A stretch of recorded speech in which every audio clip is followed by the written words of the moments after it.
Are you working? All right. All right, welcome everyone. I will call to order the Verona Borough Council workshop meeting for April 26, 2022. Please stand for the pledge.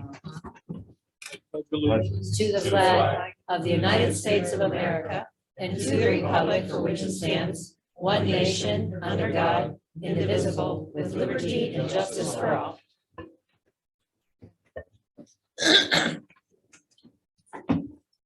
All right, Christine, roll call, please. Sure. Dave Matlin, Present. Joey Warren, Present. Ray Suchovich, Here. Sylvia Provenza, Present.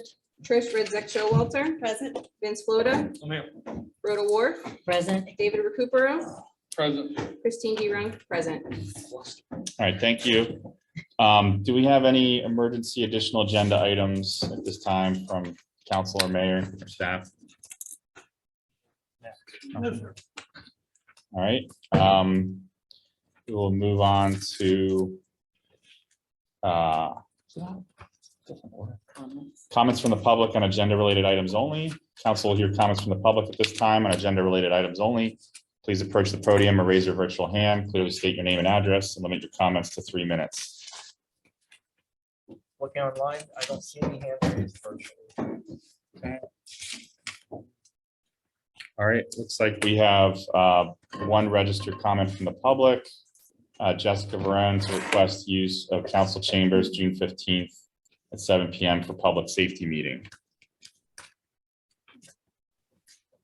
Hey, everybody, this is Jessica. Am I good to go ahead? Hold on one moment, please. I don't know why it's so low. And can you try again one more time, please? Yep. Can you hear me? Yeah, It's really faint faint.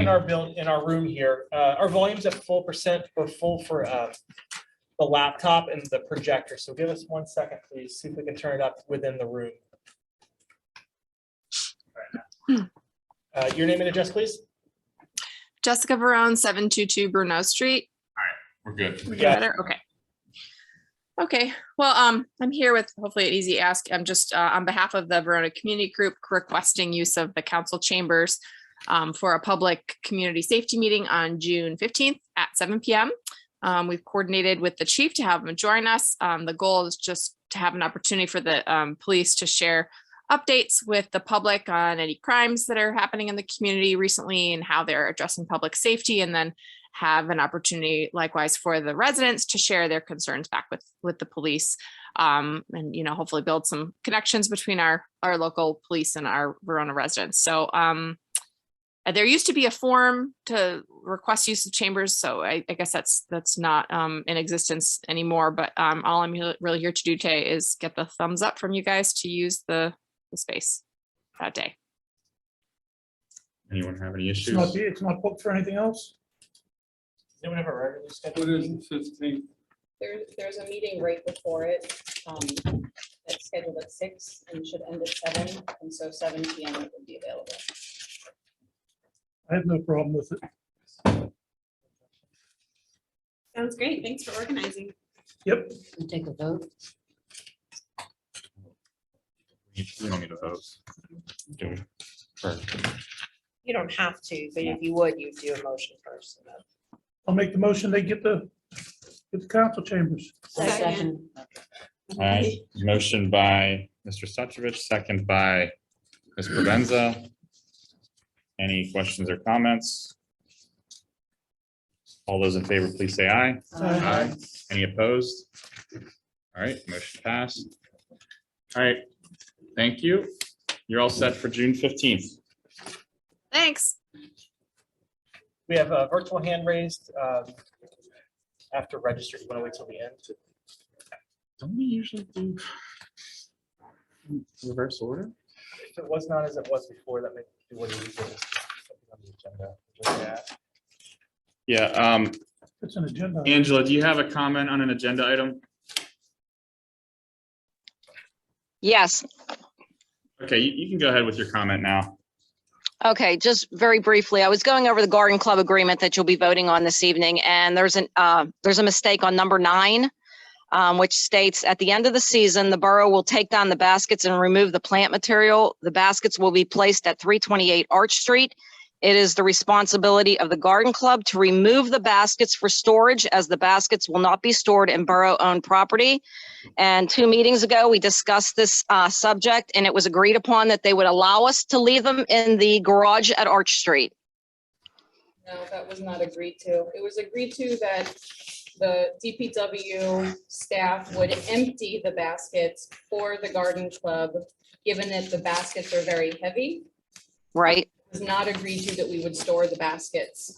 I believe you took a vote that night, and everybody said that they didn't have a problem with the storage of the baskets in that facility because there was nothing done in that garage.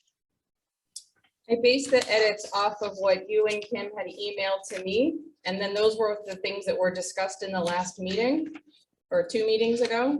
Mm, The edits were based off of the email edits that came from you and Kim. okay, I'm sorry. I'm sorry about that. I just remembered that discussion, and I'm sorry if I didn't read that in the email that Kim sent over, but does anybody on council remember when we had this discussion? That it was discussed and says that nobody saw a problem with them being left in the garage due to the fact that there's nothing in that garage and it wasn't going to take up that much room. I don't know if anybody else on council remembers this. My question is, or my comment is, right now, would it make a big deal just to let them do it this Well, year? This is public comment. Oh, so I'm we'll sorry. let- Okay, Finish the public comment Sure, and then okay, I'm sorry. we can discuss this during the agenda item. Sure.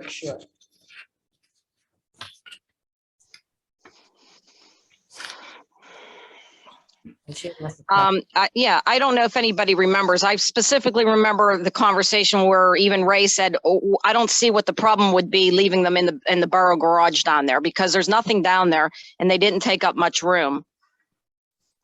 I haven't exactly made arrangements with Michael Brothers to store them for us. I'm not really sure if they're willing to do that. So at this point, I don't know where I would put the baskets. I don't have a definite answer from Michael's. I just remember the conversation and I thought that it was going to be, I thought that was going to be adjusted in the agreement. And I do apologize if I missed that email, Christine, with Kim responding. And I didn't see that, but I just briefly looked over this because Trish sent this over to me and I briefly looked over it. And at the last minute, I read through number 9 and I knew that's not what I remember as far as the conversation. It was about 2 meetings ago, though.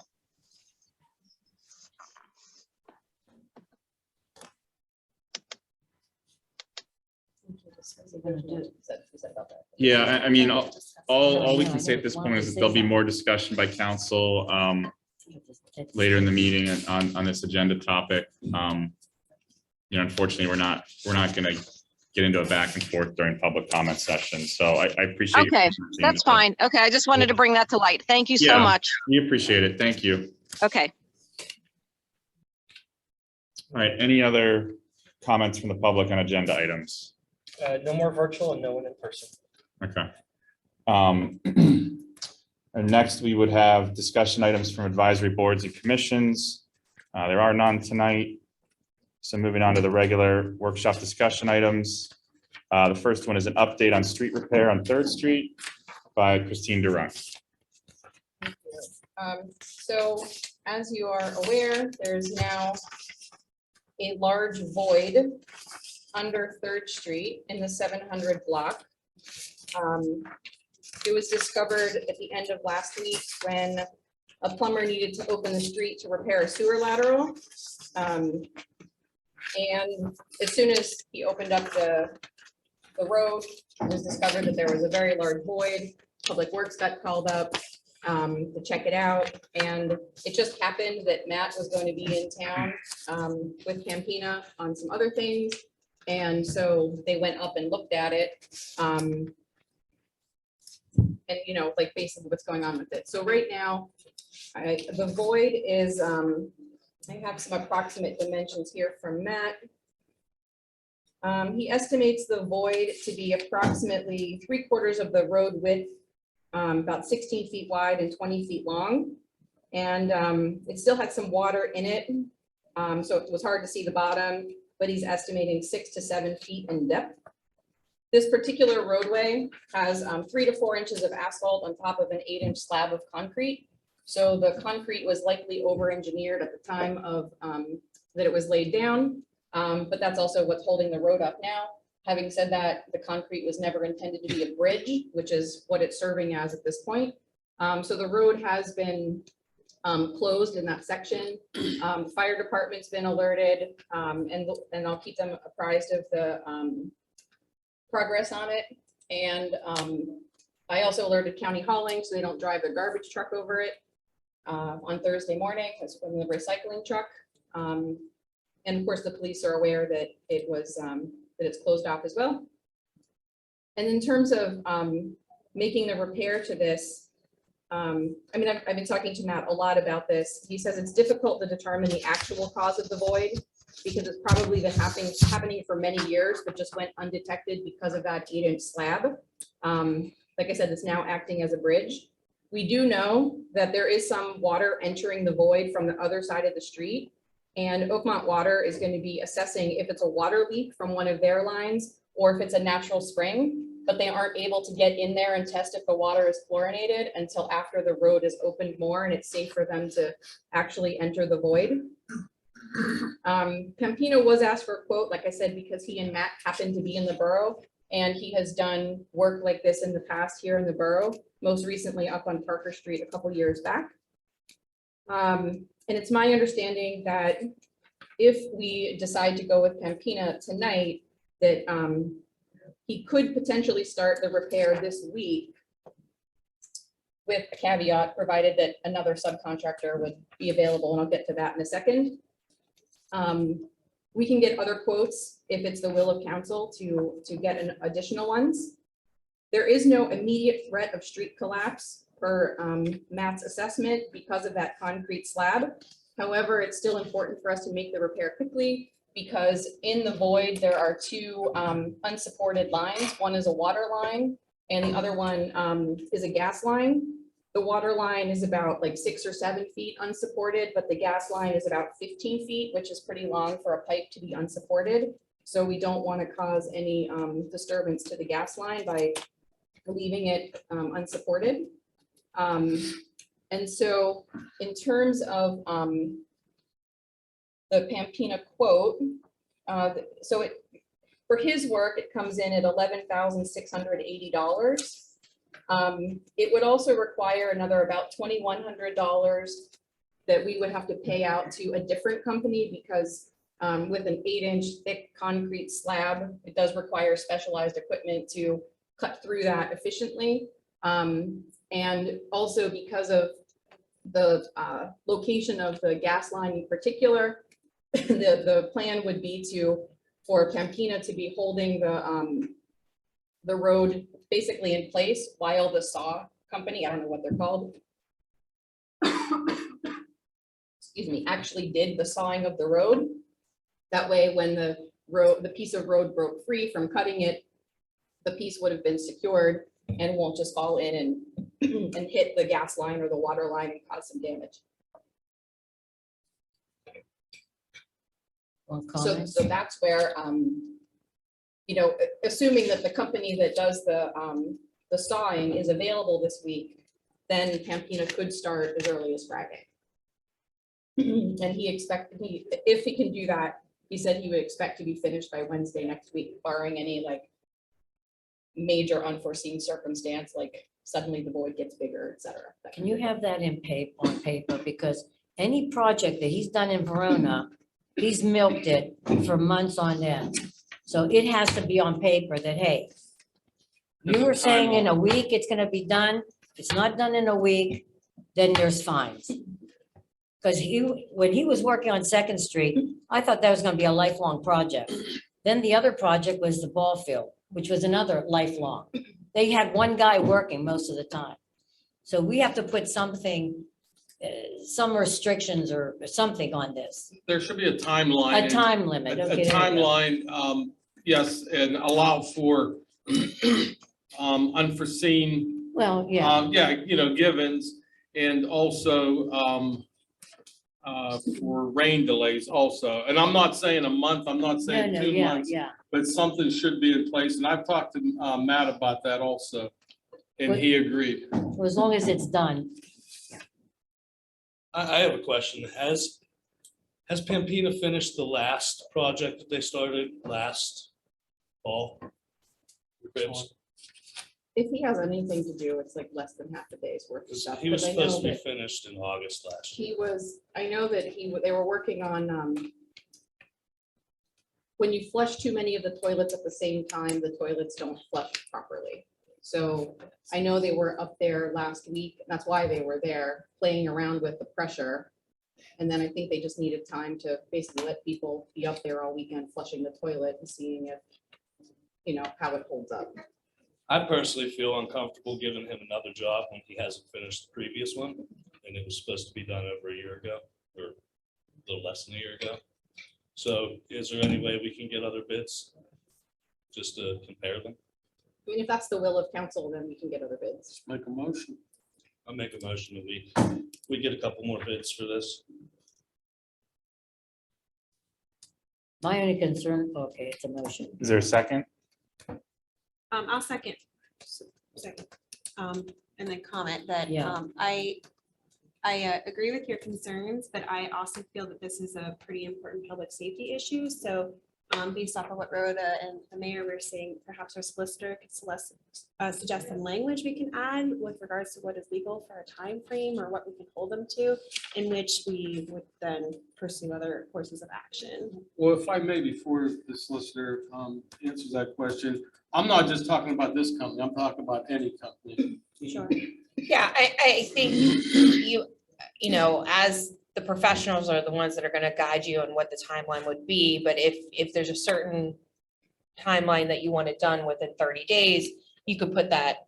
And also you would probably put language, weather permitting, that's what they're gonna Right, require. right, So if there's some type of act of God or some type of whatever weather event that may delay, but that's normal language that are usually in the contracts. My only concern about delaying it, and Vince, I understand where you're coming from, is the severity of the situation. Because I don't know if we can sit on this for, let's say, another week or two. I'm not sure. Because again, I'm not an architect, I think better to know, or an engineer to realize, the severity. It sounds very serious. So as long as we have the verbiage in place, I don't have a problem with Pampina doing it. I understand the severity. I just think if it could be done for the same cost or cheaper from a company that would get it done faster, then you should probably get a bid for it. And so to be clear, Christine, this is under the threshold that requires us to get 3 quotes. This Correct. is- So, my personal thought is that we're kind of stuck between a rock and a hard place. I mean, I know there's concerns about Pampina. I don't know what their, I know the Cribs project to me is a little bit different than a road project. So I don't know how they've performed as far as time-wise on road projects in the past, but if we do go out and get quotes and then have to wait for quotes to come in and then issue a contract to a contractor, that potentially delays this. That's what I'm worried And about. if we go with Pampina, it sounds like they could start as soon as Friday potentially. And if their schedule is correct, be done, within a week or so, I think. So, or less than that. So Is there anything preventing us from doing both? So we go forward with Pampina, adding the language about a timeline, while we also have backup quotes, basically if they don't pursue this timeline. I mean, Once you would, I think, once you. yeah, once we tell Pampina to go, they're gonna go. Then they're. We're locked in. And So again, I don't have a problem with Pampina as long as we have the verbiage in place. And I I didn't say mean to this throw a about hanger in Pampina there. as far as the pavilion.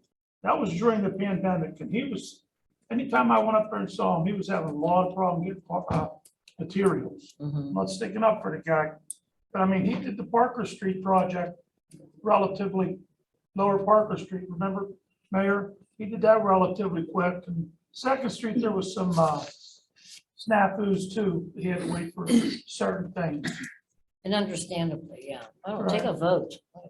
The only other comment question I have is, it doesn't say about the concrete in this bid or the asphalt. It says about the asphalt, but it doesn't say the part that's already open. My question is, the part that's already open halfway across the street, are we gonna be paying to fill that in with the concrete and asphalt, or is the plumber that got paid to do the job still gonna be liable for that part of it?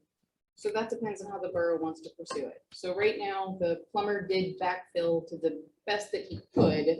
I mean, he can't do any paving work right now because Understandable. it's open. And at some point, you fill it and it falls down further into the void. We'll never be able to get things up to grade. I'm talking about the but then- concrete and the asphalt. Yep, I The understand. final. I understand. And so what I would, and Matt also recommends not doing these piecemeal, because if we do our part and the plumber does his part, then we're gonna get a bumpy road.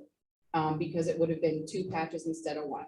So the recommendation would be, we do all of the work so that the road is as nice as it can be after the repairs are made. And the question just becomes, does the borough want to hold the homeowner / plumber responsible for the cost for that section associated with making the repair? I thought some of the plumber in his bid got paid to do that, because they gotta put the road back to how they found it, correct? We sit here and we make an ordinance on the full width paving and getting the roads back to good shape. That's usually how we do it. Yeah, So, I mean. and I'm okay with the borough doing it, the whole thing, and then us billing the contractor. That's my comments. So right now you So, have Yeah, I was gonna say, right now, you have a motion, a Motion. second for bids. to Can get I more ask you a bids. quick question? How long would this delay the project if we put bids out? As long as it takes to get the bids. So we're- Normally, how long would that take? I can't speak to it. It depends on how long it takes the contractors to get them back. And so I'm sure there's some contractors that turn those around quickly. I'm sure other ones are slow. Not all contractors do this kind of work, and I personally don't work with them to know what the delay would be. Solicitor, are we bound by a timeline for us to put bids out if we're just getting a request for quotation on something? Because this is under the amount. where we need to Yes. spend. So I would recommend that if you you request for bids, you put a deadline so that everybody knows when their bid has to be in. So we can make it as timely as we want. Yeah, so if you want to do it, you have to put your bid in 1 week, 30 days, 3 months, it's up to you. Okay. And maybe we could add to, an emergency bid or something like that in the, In the verbiage. In the notice. in the notice, yes. That's a good idea. My only other thing I wanted to mention before we vote on this is that I just wanted to hear from other members of council. This is for who've been here for longer. This is not a question of quality, it's just a question of timeline. That's a question, like Pampina has done quality work, it's just that this needs to be done quickly. That's true. Okay, And that's my concern is timeline. he's given us, this company has given us timelines before and not followed through with it. So if we put out for bids and it takes a week or 2 weeks to get bids in, then yeah, that might delay the project. But if Pampina says that he can have the project done by next week and it takes him 3 months, then we would have got the job done faster if we would have bid it out. And maybe cheaper.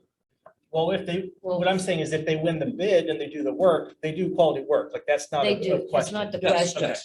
That was the bigger part of what it was. Okay. thank The you. other question comes up, even if you get another contractor that's $1,000 cheaper, these contractors are starting to get booked up. You might not get them for 2 months. That's right. That's the other thing, is that Pampina is actually between big jobs right now. So that's part of why he can turn this around pretty fast. Well, why don't we just get the verbiage done, right, as we're talking, because we're basically saying the same thing. Let Pampina do it, because we know his work, and just put a timeline on it, end of story. And we find him It's done. every week, every day he's not done. You put Yeah, if we do that, You have a- I have no problem with that either, like I said with Vince. I'm- We'll have to get in touch with Matt on that. I mean, he's the engineer. He would know the timeline on what it's gonna take. And like I said, there may be some foreseen, Well, that's different. right. And that can be in your. also. Exactly. I mean, we have So, to be realistic too. yeah, as long as that language in there, I have no problem withdrawing my motion. Okay.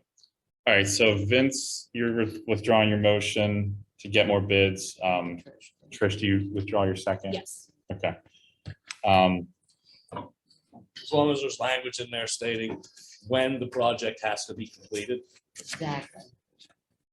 Yeah, now, the only thing I'll say is that if there's unforeseen circumstances that come up that are under, things underground, and then that delays him, he, Well, that'll. he's be- got it, he's got it out. I'm just saying, like, in typical Right. construction contracts, like, it's harder to get that, to hold them to the date or to get liquidated damages when there's something on our end or something in the, subsurface that they can't see. Well, I'm sure the attorney can, That should be in the Yeah. Write language. something up, Unforeseen yeah. circumstances or acts of God. yeah. But I'm saying that, like, that gives the contractor an out usually. So I'm just pointing that out. I don't know. Anyway, Chelsea, so you and I or Craig and I can work on the language of that? So I see on your action items, on item 4, I think it's Roman numeral 9. What Yes. what I would suggest is that instead of the resolution just adopting Pampina, it would be with the caveat that they have to follow the timeline identified by our borough engineer. And we will talk to the borough engineer about needing it to be expeditious and allow for weather permitting and acts of God. You'll say this, because it is right down from my house. The street was open halfway. They had a plate over it. The street was open halfway. I'm guessing the borough crew went up today and put horses across and blocked it all in the middle of the road. The only problem is people are going down and having to turn around now, One way. it's a one-way, yeah. Yeah, we're just trying to prevent Yeah. people, it's less about the passenger cars because they aren't so heavy, but we don't want the garbage truck Understandable. driving on I'm it. just making a comment so everybody knows. It'll be a It's slight listening, inconvenience. stay off Third Street unless you have to be there, because it's gonna be a quagmire for a couple weeks. Yes. Okay. all right, and so we have that on the agenda as a resolution at the end of Yeah. the meeting. So I Second page. think that covers that. Sort of, and then it sounds like we do want to request that the plumber / homeowner pay for the portion of the surface repair that's associated with what they opened. Is that true? I have say so. continuous work by Pampina. But have it done, like, we would still do it by Pampina, provided he can meet the timeline, et cetera, et cetera. But they would pay for the portion for which they would have been responsible had there not been a void under the road. Will Matt be able to figure out what, like, assign a dollar amount to that or yardage? Yeah, I mean, Yeah. I would guess he can do that. and Yeah. It's probably based on just, surface area and cost of that chunk of the project. It's probably Okay. cheaper having them just tag along to our project anyways, I'm guessing. So there's probably cost Yeah, savings for the I whole. would think so. All right, 1 second to get caught up. sure.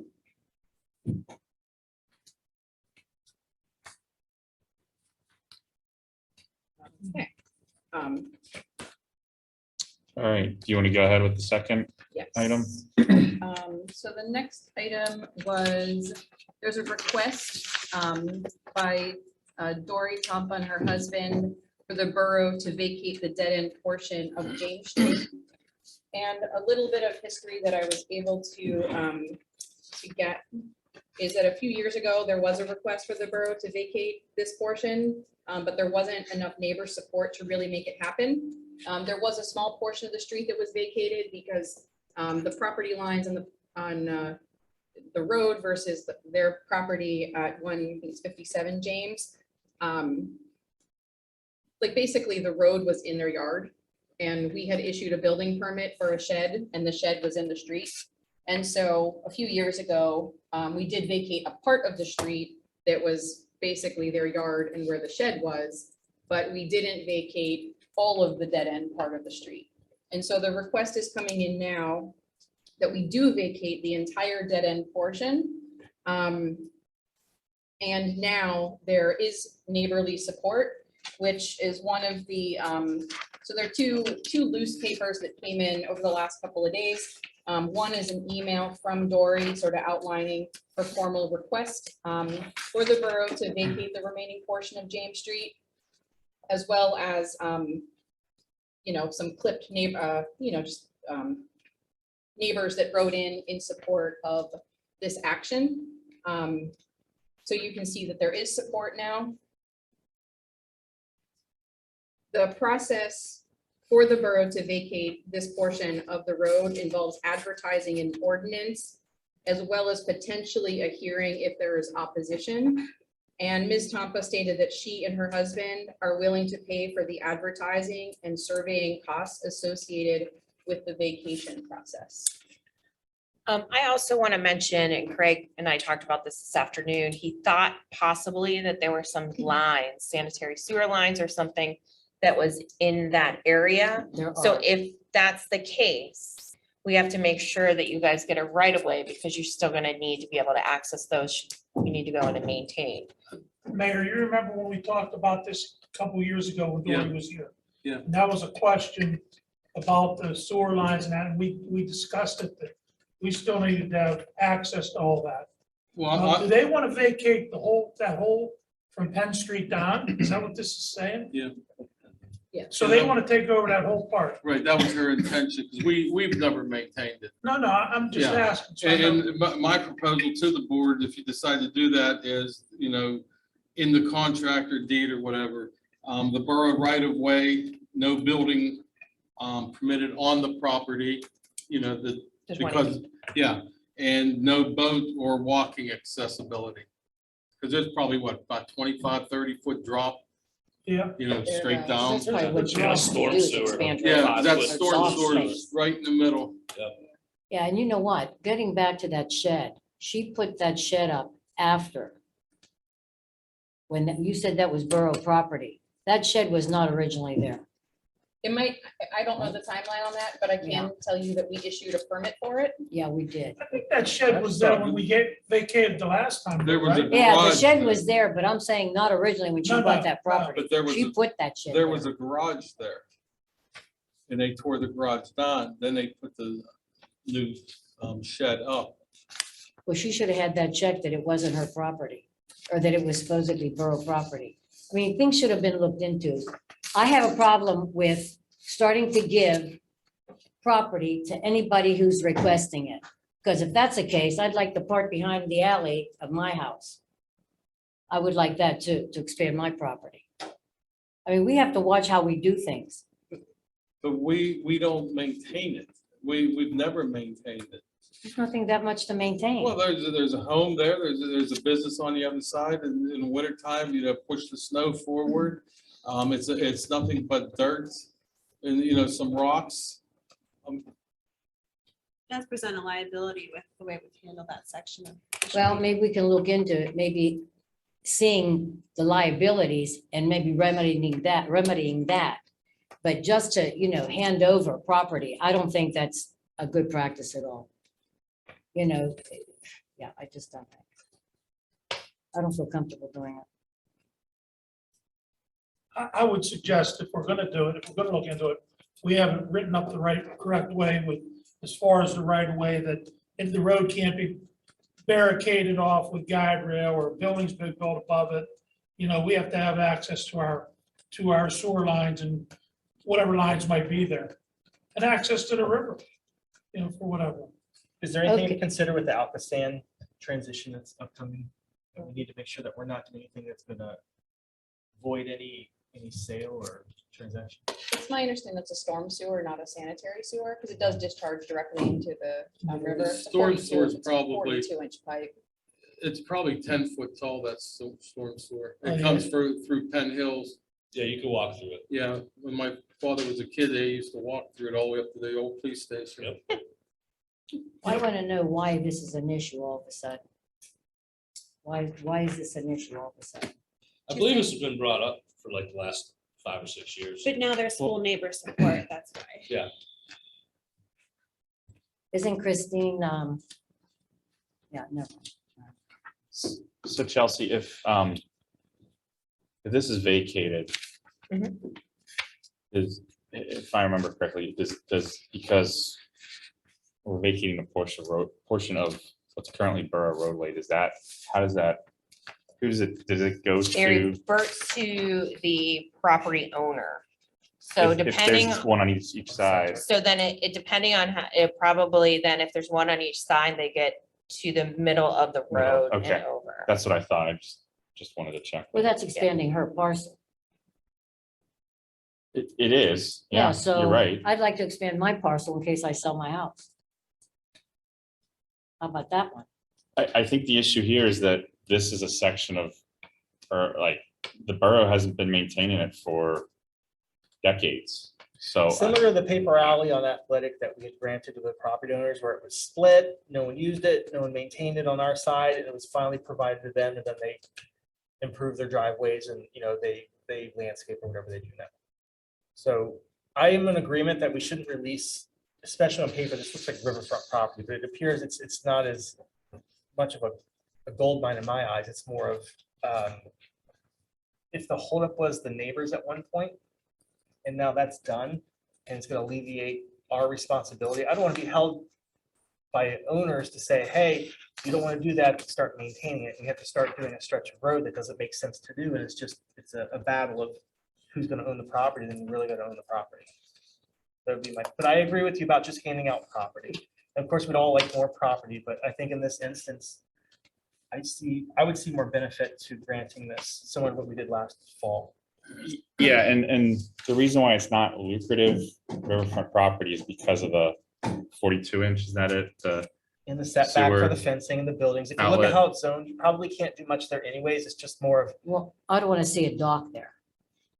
But I'm saying Well, I want the verbiage written down what verbiage? that, she can't expand her property and make a dock for her business. similar to what the mayor said. No That's what I'm building, no saying. boats, no walking access. Where it's restrictive. Yeah, I want it to be restricted, yeah. And that would be due to the storm sewer outlet. Right, it goes Right. right down I the middle. mean, seriously, come on. I don't think that they had any intentions of building on it anyway. I mean, yeah, I mean, if we're maintaining a right of way, then I mean, we would need access to that anyway, so that, Right. so I think we're all in agreement that that's, I just Needed want and strict justified. verbiage. I'm sure Craig or Chelsea can get with Matt and figure out what's below and put in what needs to be put in there. So, I don't know, any other comments on this? Can anybody remember the last time that particular area of road was paved by Verona? So I believe it's 32 years it's on it, almost dirt. It's very neglected, that part of the road. You know what, there's a lot of them neglected. We have a lot of roads that are neglected. I was alleys just that are asking if neglected. anybody knows the last time we paved James Street and then stopped and didn't pave that section. Yeah, I don't know. I believe that's been a practice for, like Dave said, decades. We pave right to Penn Street and stop, and then we don't take care of that other section. And that's our fault. That's the township's fault. That's Verona's fault. And there's other streets like that. So I this, know. Well, if we don't own it, then we won't have to worry about paving it. Well, right now we do.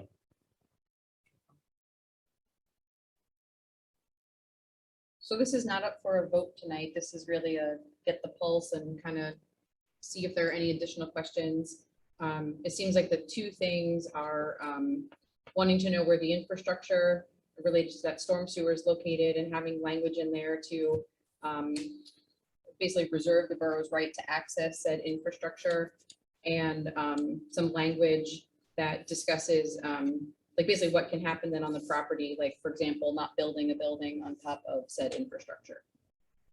And I'll say that that's common language in every right of way, especially for storm sewers.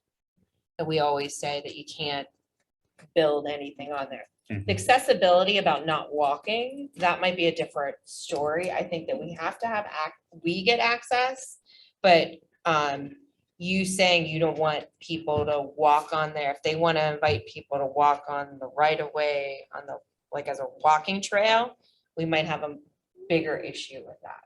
No, I'm talking about it's like a 25-foot. Oh, well, No, that, I'm not talking about the property itself. okay, well, then that's a different story. Okay. I'm not familiar with it. Location. The only other, as far as information gathering, Christine, I think that's accurate. The only other thing I would add maybe is,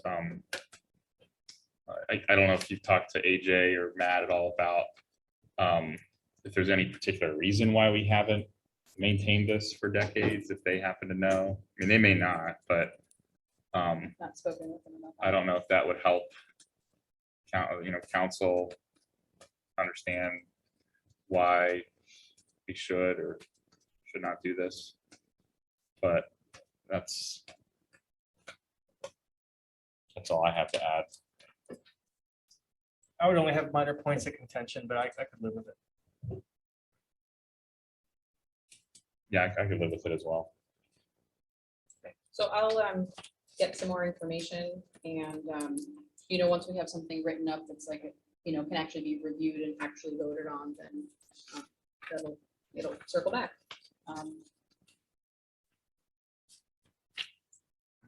Right, next. Next item, I think is also yours. Yes, so there is a request from Ms. Tampa to, she's applied for the property located at 558 Church Street through the vacant property recovery program through the county. We did just receive this paperwork at the end of the week last week.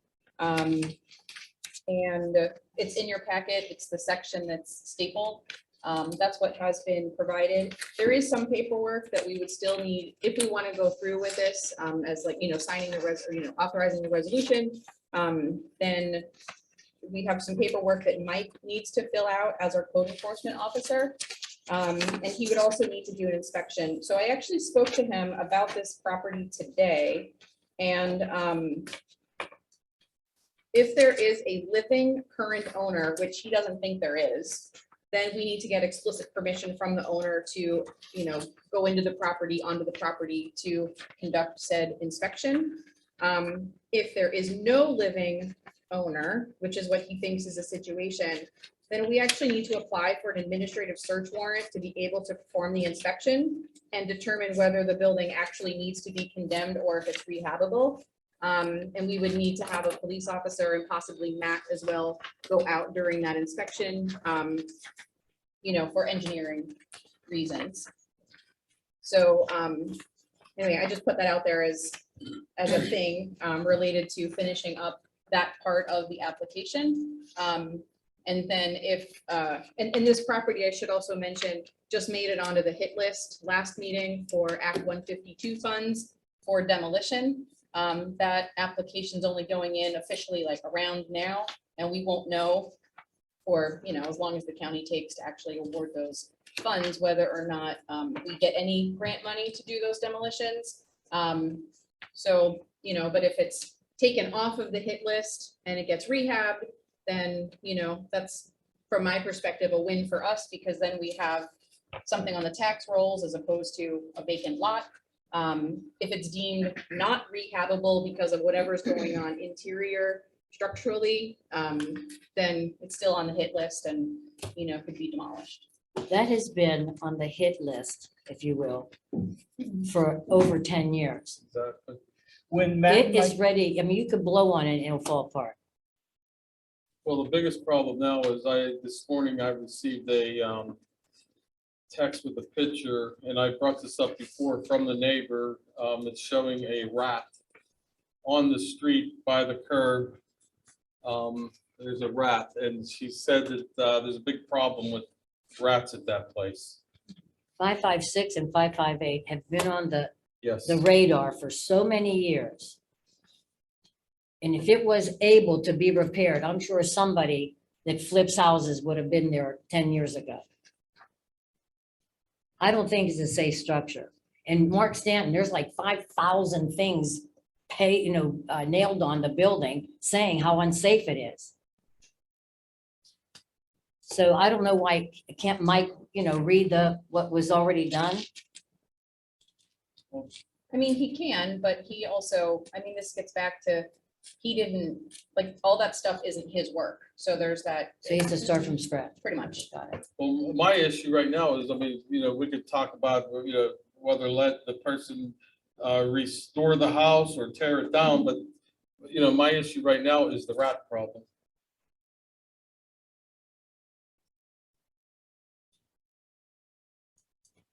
I mean, we, call the county in, or what's our, what are we gonna do? Just leave it The alone? health board, you can call the health Yeah, board. I mean, I think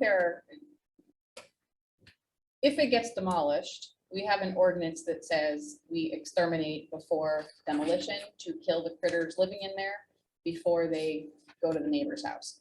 So if it's demolished, then the rat problem in that particular structure goes away because of extermination. If it's rehabbed, I presume that the new owners would also exterminate because, they'd be rehabbing and wouldn't want rats living in it. The issue really is what happens if it's not suitable for rehab, the permit is, or the application is pulled because it's just too far gone, and we don't get Act $152, and then we still have a structure that needs demolished and no money to demolish it. In which case, we're back to are we using public dollars to solve issues located on private property? Well, I guess back to my original question is, and that could take months, whether, she buys it or we rip it down. But the problem is we have rats now. We do. And I mean, we've been having this conversation for months about, do we use public dollars to pay for problems, including community nuisances that are located on private property? And that's something council needs to decide if it's the will of council to use taxpayer dollars to pay for those kinds of nuisances. Yeah, but that's my committee. I get it. But the thing is, when there's no air, we have to temporarily do something. But as far as demolition, I go to the COG meetings. There's money there. We're getting money. So I don't understand why, we're making an issue about if we had to demo it, that we're not going to be able to demo it. So the problem right now, okay, you said it's a safety issue, right? Right. Okay, as far as the rats and that stuff. I can't understand if Mike feels that he has to go through the whole, process, but I'm just bewildered that for over 10 years, this has been, condemned. And why all of a sudden we have an interest? You've known that property, was there. So I don't get it. Why all of a sudden there's an interest there. That house in 556 and 558 were right next door to each other. So I can't speak to motivation on it. Yeah, I just don't get All I can it. say is that the request is out there, and when I spoke to Mike, he does need to go through his process to feel Right. comfortable. I mean, these are legal documents. So for Right, him to right. feel comfortable signing those documents, he needs to do what he needs to do. So basically, he's gonna re-inspect the house. Mhm. I would say, I don't even know if it's a re-inspect or an inspect for the first time, but he needs to, and he would need to gain access to the interior, which is where that administrative search warrant comes in. No, I mean, the board's gonna move on this quickly, or are we gonna, Well, I don't think, is there anything on, It's not listed as an action item, or as an action item. This is like really just trying to get a pulse on like really trying to respect the whole workshop versus business meeting thing. So the action items are things that we must do now. I prefer home on a tax base adding to what's gonna help make our community better versus just a plot of grass personally. And we I got a don't lot wanna- of them. What's that? We got a lot of them. Got to that we start somewhere. maintain. This is an instance. So just speaking on my philosophy myself, I'd rather have somebody on the tax base have a new home or newly renovated home versus just having tall grass a year and a half from now with a demolition done, concrete block out of the way, and then, the gutter still on the hillside. So my preference would be that we're taking action on a lot of things. This is, I think, important to do something like this where there is an interest. I don't know what's prompted them, but they want to make a home into a home instead of have it just fall away for 11, 12, 13, 14 years. So Let's I'd be in hope it's favor. not gonna be a rental. What's that? Let's hope it's not gonna be a rental. Okay. I just question how long this procedure is gonna take. Like Rhoda said, it's already been at least 10 years. At least. Like to Now- review the property itself? Well, the whole process Yeah. with all the finding the errors and the whole thing, renovating, are we talking a month? Are we talking a year? Are we talking 4 years? That was my point, yeah. Yeah, I mean, So I you think know, we all agree if on we're that. talking 4 years before anybody even gets in there to work on it, by the time they find all the errors and by the time they go through all the legal jibber out, we're gonna have more rats and everything up there. I already know, I mean, I've got calls from that, I don't wanna say their names on the air, but neighbors up there, that there's rats and they're up going all over the place. Yeah, I got pictures of it. She Probably sent maybe me the same person. The same, yeah, they were sent to me this morning. I would hope that this is towards the tail end of like actually something happening. I would not want it to also be 4 years. That's my down the only line. concern is, Timeline. Well, so Ray, to your point, to Rhoda's point about, I mean, Safety. obviously it's been.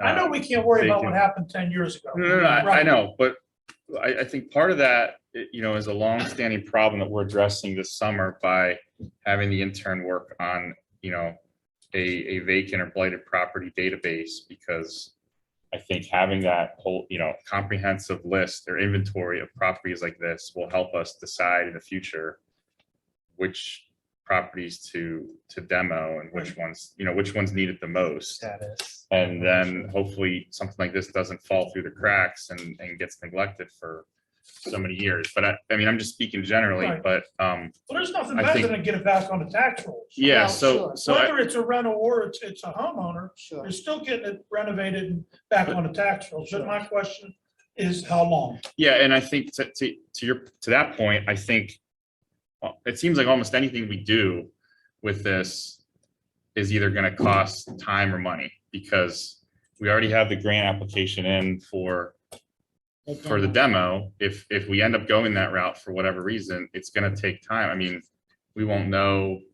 Few months yet. Yeah, if we won't, and then from there to get the county has to award it, and then we have to get the contract issued by the county to the contractor. I mean, that, some of those demos takes quite a while. Understand. And so the only way to short circuit that would be to spend money out of our, general fund to do it quicker, or spend, borrow money to deal with the rat problem. I mean, there's, The question is then, if we want to do the rat problem, how long does that last before they're back? I mean, I That's don't how you know. Valid. can determine that. You can't. Right, you don't know. We And- could and be how just are we- kicking a can down the street. yeah, and how are we allocating money, Right, public money to spend on private property issues? So right.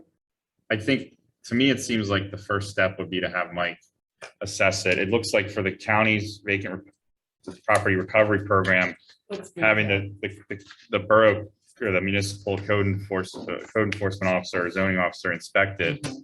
I mean, and give an assessment, that's a requirement, it seems. I So, could agree with That- that. that's Why don't what I we was do gonna that? ask you. Take Have step Mike go one. look at it and see what he thinks. so I Have think, step one, yeah. and is that kind of, Christine, what you were? Yeah. You're just trying to get a sense of what Yeah, people go feel ahead, like yeah, start the going process. forward with that. So I think, Start it. we're not making any decisions tonight. We'll let Mike do his thing, see what it turns up, and that may make it Let me make the crystal decision. clear what the, He might get in there and say, man, there's no way anybody can fix this. Yeah, can I ask a question? Is it, what you're saying is regardless if we get the grant to demolish it or if we give it up for the vacant lot, for the vacant property acquisition, it would need inspected either way, correct? Well, I mean, for demolition, Are they gonna give us a grant if it's not inspected and deemed that it see, needs torn what down? I don't, so this was Act 152 money, and what I don't know is if they require, they probably do because it's still public dollars, still require like an asbestos inspection and like other hazardous materials inspection. So that if there is asbestos in the property, it's properly disposed of prior demolition. I mean, I know that's required of CDBG, but those are federal dollars and this is, you know, county money. And I just don't know the answer to that. So, but there probably would be something needed for that. That's what I was thinking. I was thinking they're not gonna give up grant money unless it's deemed necessary to rip the house down, because people would be wasting that grant money and say, oh, I don't like this house, it's green.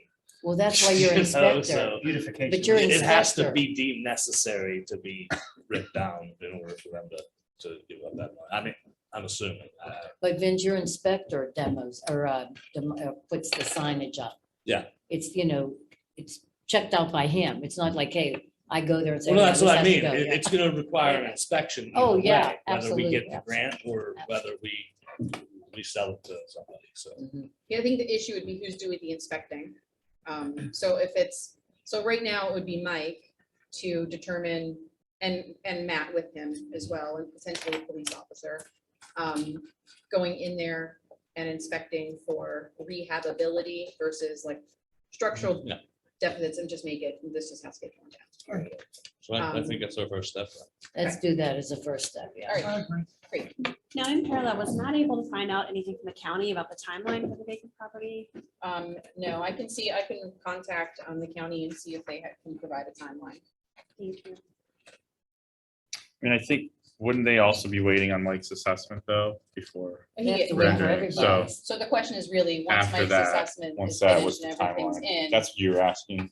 Yeah, okay, and we pass a resolution, because that also has to happen. okay, Then for the how- program. For county the program. program, then how long would it take Mhm. for the county to get the paperwork completed? Gotcha. So I'll look into that. I know you mentioned 556 Church is also that. Is that currently on any list? No. I know. Believe somebody's living in it yet? I haven't seen any life there, so I don't know. I did knock on the door. 556 is the end one. No, Well, it's no, right, no. it's right Right now, beside, yeah. yeah. I believe someone is living in it, Yeah. Oh, my. I believe. All right, are we ready to move on to the next Yes.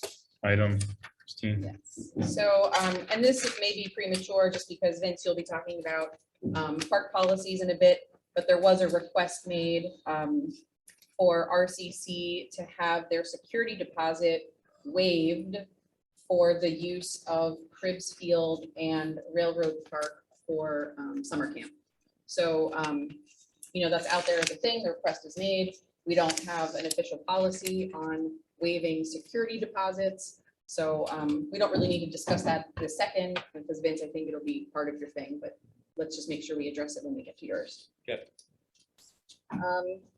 The last item that I have is related to bike derby. So last meeting, as I understand it, it was discussed that the borough would make a donation to bike derby for $280, funded through the IRS refund. And as I understand, there was some concern and confusion about how bike derby is handled. So I spoke with Sergeant Francos and I learned the following information. Bike derby is funded entirely through donations and always has been. In the past, individual elected officials made personal donations, but the borough did not. So this year's donation of $280 is new, and it was intended to be a show of support for bike derby. What did happen over the last couple of years was that the donations were deposited into the general fund, but were not, and that's not the problem, they were not recorded as restricted funds reserved for the bike derby as opposed to general spending. So when I worked in the budget last fall, 1 month into my role, I did not know that these funds were donations to be earmarked for Bike Derby, and as it was not communicated to me. It's not an error on the part of anybody for not budgeting this item because it never is paid for using taxpayer dollars. The error was in bookkeeping alone. The money should have been marked as, restricted. It wasn't. So what I can tell you is, so I spoke to Sergeant Francos. He provided documentation that showed there should be $2,642.75 that should be earmarked for Bike Derby in the general fund. We can easily earmark this money without impacting other line items because I estimated in the budget that health insurance costs would go up 10% because they always go up. But this year, Highmark did not raise our rates significantly. So because of that savings in the health insurance line item, we have the $2,642.75 that can be taken out of the health insurance line item and moved into this restricted funding stream, if you will, for Bike Derby. Rachel, our bookminder, is here tomorrow. I will speak to her about earmarking that. And so what we are not doing, just to be clear, we're not starting a Bike Derby fund because a fund is a very specific thing. A fund is not a bank account. So a fund is like the general fund, the sewer fund, liquid fuels fund. There's a seizure fund, like those are funds. So even if we open up a different bank account, it would still fall under the general fund. This is purely a bookkeeping exercise. So we did receive a couple of checks this year that were already deposited. I spoke to Rachel, those are marked as Bike Derby, but what she will retroactively do is earmark this other money. And so where you're going to see that show up in the future is on the balance sheet. This is not a budgeting this is not a budget item. It's purely bookkeeping, it's just accounting. So when you look at the balance statement, which get published at the business meeting for the prior month, you will see at the bottom section, the balance statement has all the revenues at the top and all of our liabilities on the bottom. And then the very last part is like, what do we have minus what do we owe? And that's what we actually have. So you're going to start to see right next to the sewer liability, you'll see a liability for Bike Derby. Now, what I don't know is if, because it's already the end of the month, Rachel needs to prepare these in just a couple of days for the business meeting. I do not know if Rachel's going to have time to make that change for the April financials. So the latest this change will appear on the balance sheet is in the May financials. So I just want to put that out there that if you don't see it in 2 weeks, it's not that I screwed up. It's not that I forgot. It's not that I'm trying to blow smoke around. It's Rachel did not therefore have time to move all the money and document it in that way. I don't know what her schedule is. And so that's the conclusion of the information. Are there any questions about that? Is this legal to do? Yes. Just moving money without I'm just asking so we don't get ourselves into a. Yep. Do we need a motion to do this or? I mean, to me, it just is what it is. It's just correcting a bookkeeping error that transpired over the last couple of years. I must But say, Chelsea, you're the expert. I don't think that you need a change. I think you adequately explained it on the record. Your budget isn't changing, so therefore I don't think you need a motion. Cool, thank you. I must say it's refreshing to hear you use the word earmark and know what it means. I've been saying it for years. And they're like, oh, you need another bank account. I'm like, no, you just need to earmark funds, set them aside so they're not spent. People look at me like I was talking a different language. So I'm glad that you get it. Christine, what's the tentative date for the Bike Derby? That's not determined. I talked to Sergeant Francos yesterday, I believe. He's still working on a date. It was gonna be around the June 18th. but He pushed it to July. Right now it's July 2nd. Well, that's changed too. It's too close to 4th of July. That weekend's bad for everybody. People have family over and what have you. We're working on that. I will get back to you on that. Other years, they did it shortly after school was was, out. yes. It was in June always. They were gonna have it the same day as the fireman's picnic or the fireman's That's the parade. reason why. but they're that not that was- There's other Saturdays in June. They're all booked. That's the issue. is the Ah. park is booked. So they don't have access to I it. will get back to the board on the date on that. We're gonna work on that, him and I. Okay, thanks, good. Dave. Thanks, Christine. Sure thing. Thank you, Christine. I know that made a lot of people relieved.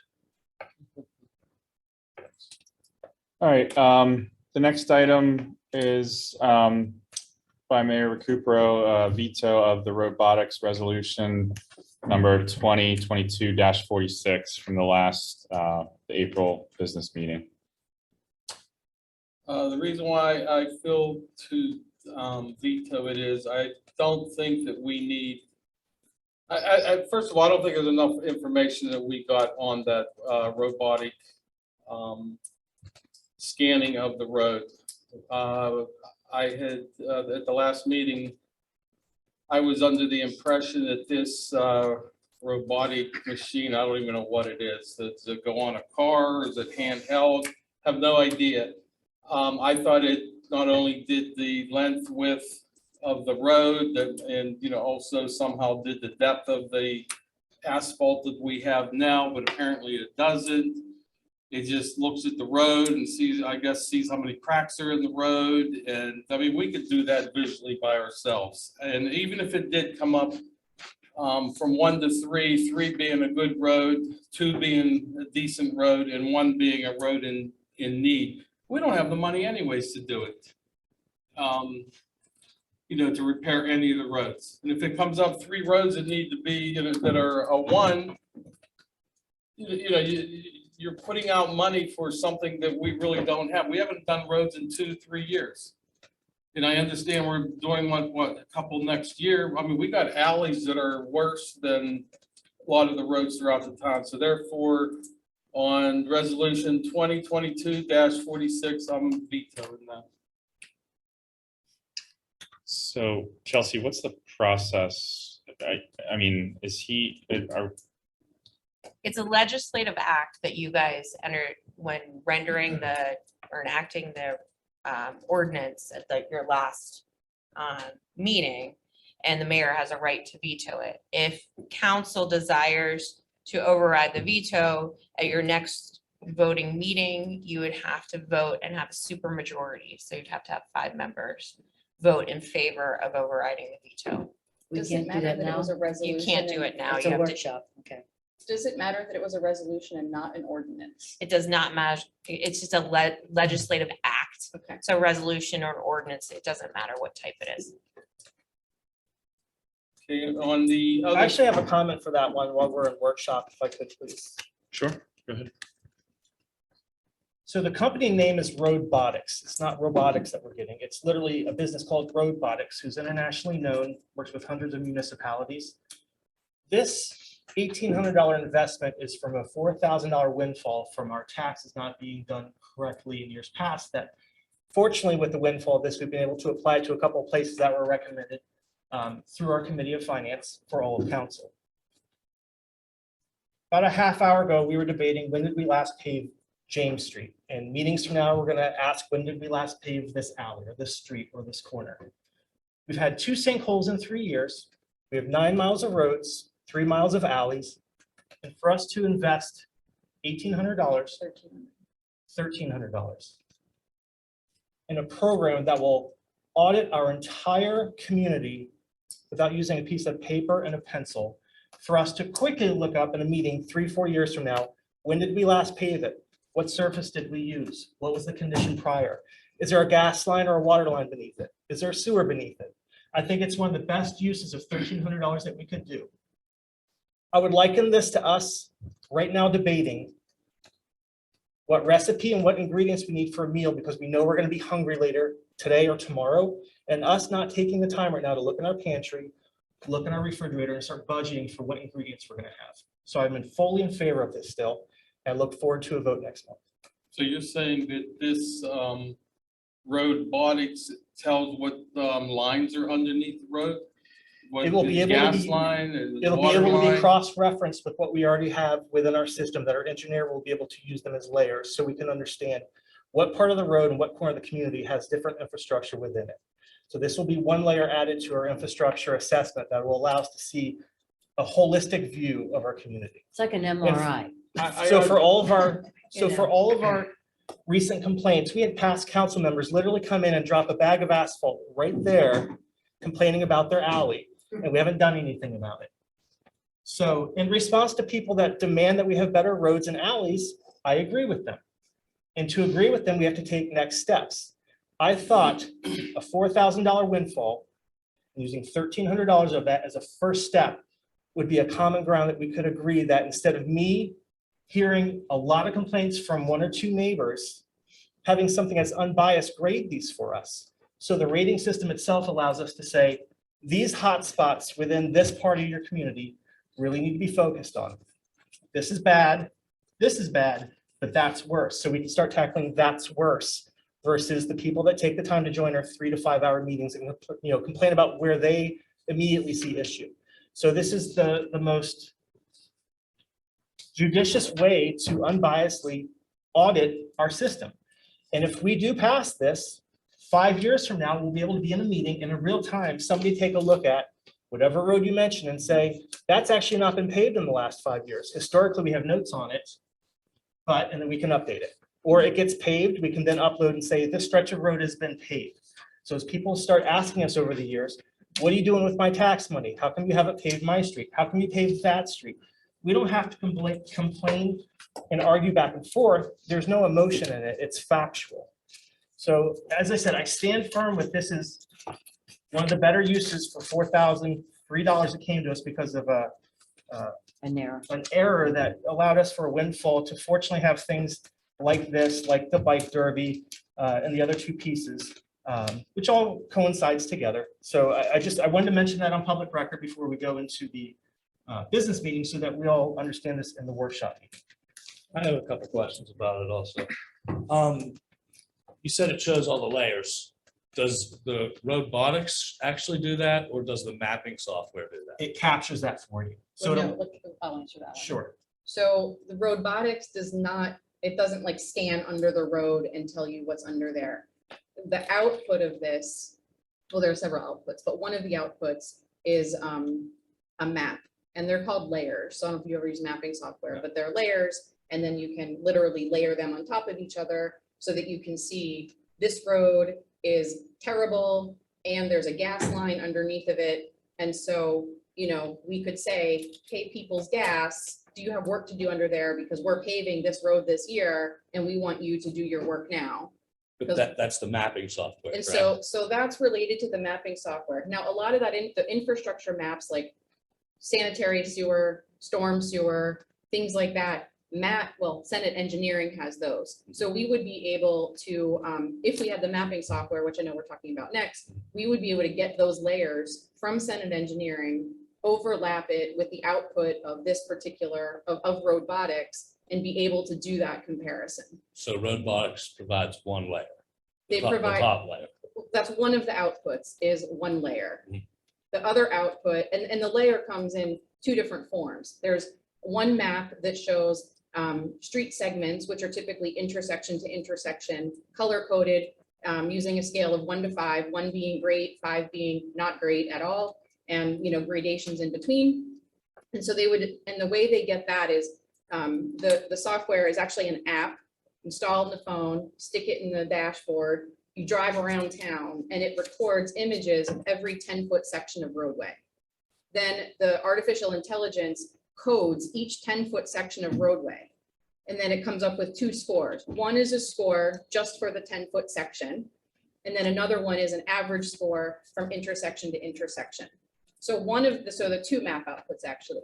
One map output is it color codes the entire segment as being, green, yellow, orange, red, with gradations in there.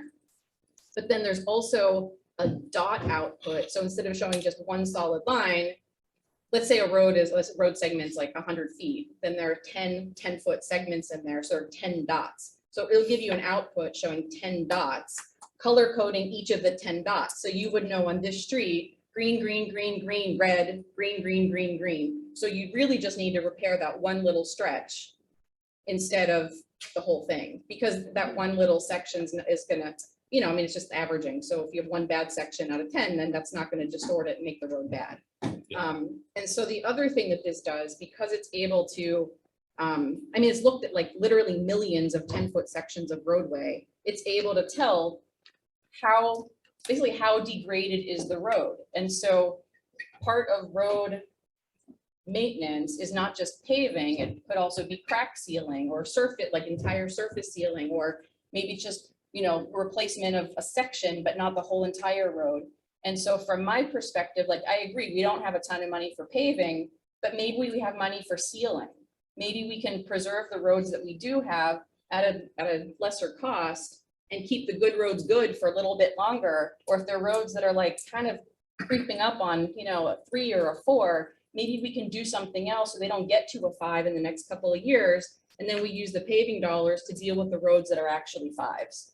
Because we're just never gonna have enough money to do all of the streets and get them all to 5 or all to 1s. Like, it's just not gonna happen. The other thing I do want to point out, I talked to Matt, like, okay, well, if we manage to, and there are a whole host of issues I'm not getting into with actually getting the data to create a similar output, but just getting the, if we had the data collected and gave it to Matt, he said it would cost way more than $1,300 for the drafter's time to generate an output that wouldn't even be as detailed as these dots 10-foot sections or the intersection to intersection.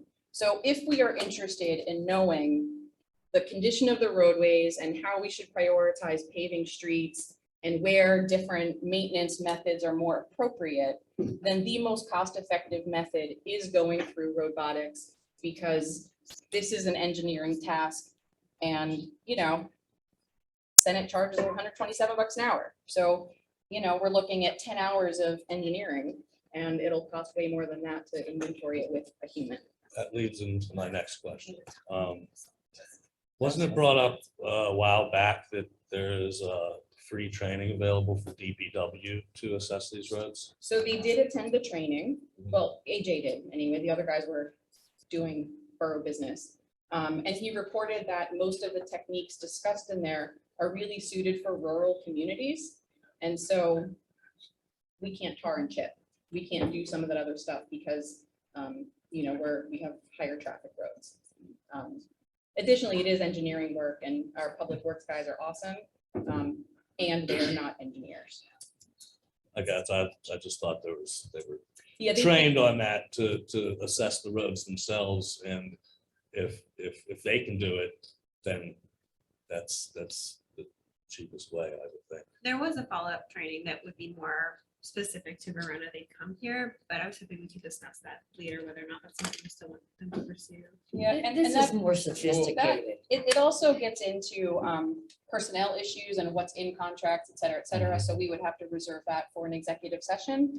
But there are some issues with just assigning it to Public Works. I mean, the other reality is, like, even if there were no issues with assigning it to Public Works, they do not have the tools and the skill set to digitize it, which means they'll be handing it over to Risa and or me to turn it into something digital. And if we want the output of the map to overlay with the sewer systems, et cetera, then we're paying a drafter more than $1,300 just to generate that output. It still is way more expensive than $1,300, and will take a lot longer than 30 days. Because Robotics guarantees once we upload data, they will give us the outputs within 30 days. And they said, because we only have 13 miles, it's probably more like 2 weeks. Well, I'm still gonna stand by my veto, but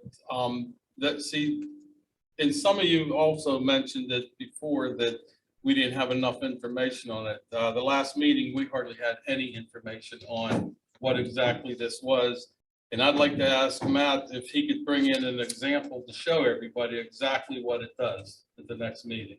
So Matt would not be able to, but I can ask the Well, yeah, representative from Robotics to come. yes, I think that would be very helpful before, you know, the final decision is made, you know, well, I'm vetoing it at this point, but I would like to see exactly, what you said, the overlays and what have you. I think it's very important for the rest of the board to understand it also. I will get in touch with them and ask if they can do a demonstration. I mean, I'm very curious. This is the first, I think, and, please speak up, but, this is the first that we've heard about what it actually does, Did you visit the website from the meeting? No, I didn't visit the website. We've talked about this for the last 2 meetings. You We're gonna be talked about talking about it, we've talked about it this meeting, making it 3 meetings. We're gonna talk about it at a 4th. Exactly. There's been opportunities to ask questions.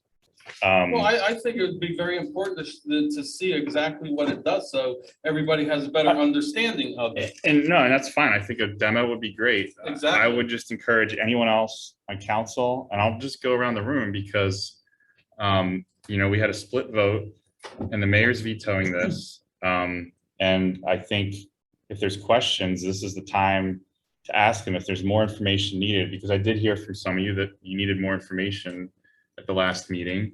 And, unfortunately, Christine is the one that's dealt most with this company. So she's best prepared to answer those questions like she did tonight. Exactly. And She she did a very wasn't, good she job wasn't for here me. at the last meeting. So, I apologize if people felt like they didn't have enough information at the last meeting. But I would just say, if it's coming up for a vote at the next business meeting, I know Vince had some questions. If anyone else has questions, now's the time. Or if you need more information, I would just, No, I mean, Try I'd to- be very curious to see exactly what it does, and I'm sure a lot of the council members would too. yeah. You So, can Google a lot. You get a lot of information. yeah, they do have a website. You can check out their website, robotics.com, I believe. Rhoda, do you have any other questions or need any other information? I have Yeah, one I more see, I'm question. in favor of it, so I don't have too much to say. I have one more Trish, question. I'm gonna just go around the Okay. room. Trish, do you have any other questions? No, Christine, thank you for providing that additional information. I realize this is the 3rd meeting, but obviously we didn't have Christine last time, and that was a really great explanation. That would be wonderful if we could see examples. Thank you. Mayor, do you have any other, No, Questions? not at this time. do you have any other questions? Yeah. Ray? No, I only have a comment, and the way we voted, I'm in favor of it. I think it's a good spend on 1,300, that we can get a good accurate base to know where we stand, to know where the road, because every year, well, what roads do we need to do this year? What roads do we need to do this year? This way you've got at least a starting point.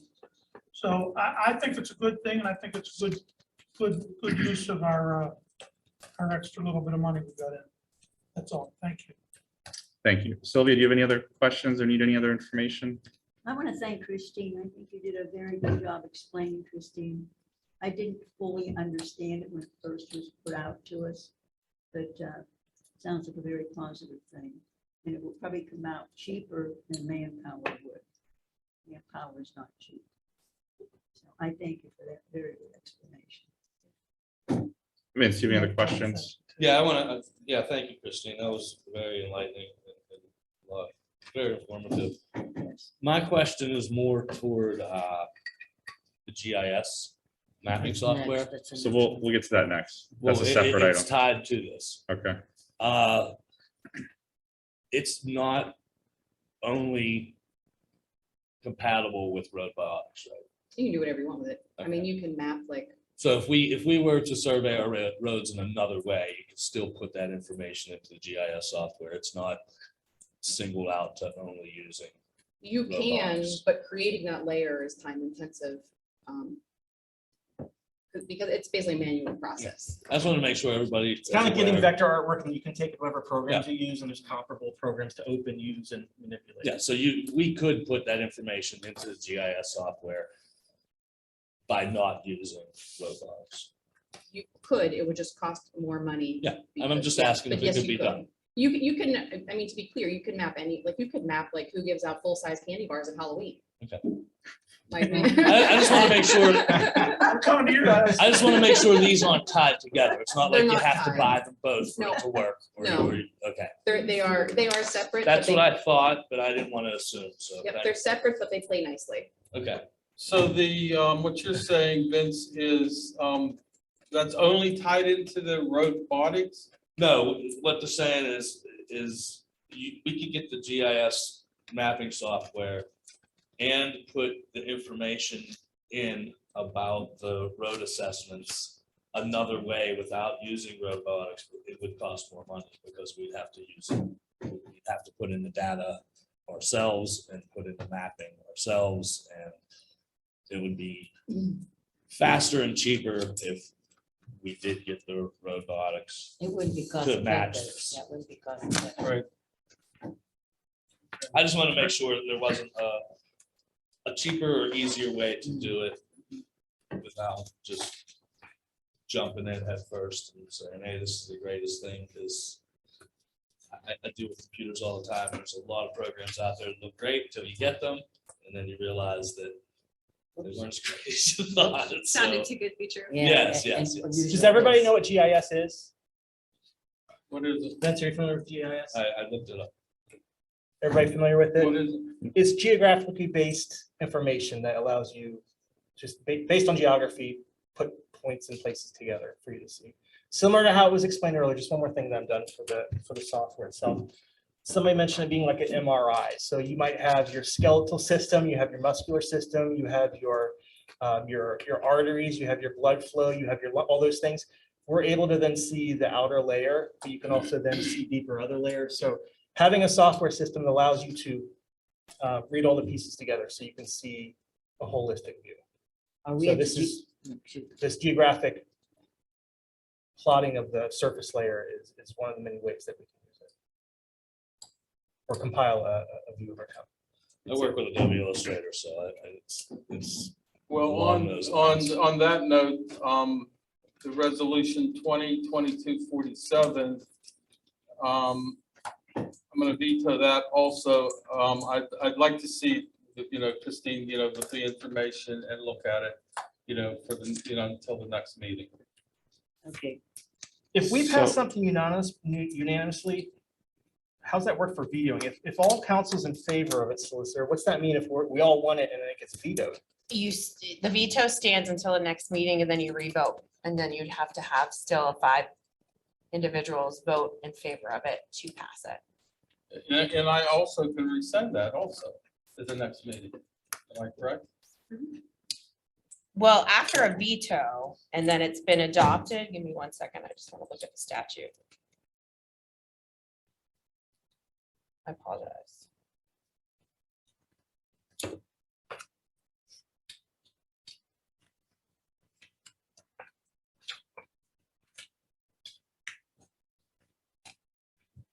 No, the statute says if after reconsideration, a majority of all elected council members plus 1 of the votes to override, that's a super majority, to override the mayor's veto, the ordinance shall have full force and effect as if it is received the approval of the mayor. So you can't veto it again. But- So you can't veto it a second time. Right, I understand Yeah. that. But what I'm saying is, with all this information that she had just, said, which makes a lot more sense, and with, actually seeing what it does at the next meeting, if I chose to, I could resend it. Oh, So absolutely, that's what yes, I'm getting at. yes. Yes, thank you. So, The other piece of information that's really important to know about the GIS software is that our project for the vacancy study and mapping and doing 2 sections of the comprehensive plan, time permits, it sort of hinges on this GIS software. We advertised a position called data analyst and mapping intern. So we need to provide mapping software for said intern to map. If we do not acquire the mapping software, then I will need to contact, in good faith, I would need to contact Joy at Local Government Academy and tell her that our project is not what they approved, and see if there are repercussions for us on having an intern. can I interject something? We have to get that program because it's gonna help Ray's committee and my committee. Because we wanted to be able to map the areas where there's vacant, abandoned, blighted. And that would help us so tremendously. And with that intern coming in this summer, she's gonna be a tremendous help to both of our committees. And I really hate to, not have that. Well, it's gonna be a huge help, not just for those identified projects, committees, but any future data Yeah, analysis. I mean, this is basic. These are basic data tools that municipalities all over are using. I mean, this is just leveling up and professionalizing for the 21st century to use these tools so that we all can make better informed decisions that are more equitable and fair. So that, when we look back and say, someone says, why did you pave that road? Or why did you tear down that house? We can say, well, we had solid data showing that that was what was in most need. correct. And we don't have to rely on, a past staff member or a member of council who may not, the objectivity is it's a computerized data. So it's pretty unbiased and objective. So I think not getting this GIS software really would set us back. And I hope that we can push this forward at the next meeting because it's not just about the roads. It's not just about the interns. It's about a whole lot more for only $500. It's gonna help with code enforcement also. I mean, Yes, every the possibilities aspect of are government endless. is gonna help. yeah. Halloween, like Absolutely. Christine mentioned. Yes, definitely. So- Okay, okay. Okay, the other thing, I'd like to just give you an update on Memorial Day Parade that is set for May 30th. That's a Monday, Memorial Day. Time? It'll leave Verona at 9:30 sharp. And it'll go up to the cemetery. And the reason why I put it on my agenda is that they're looking for any World War II veterans. I did turn in Mr. I have two. Mr. Lewis. Lewis and Mr. Sakura. And who's the third one? Or who do you? I just had him and Squirrel.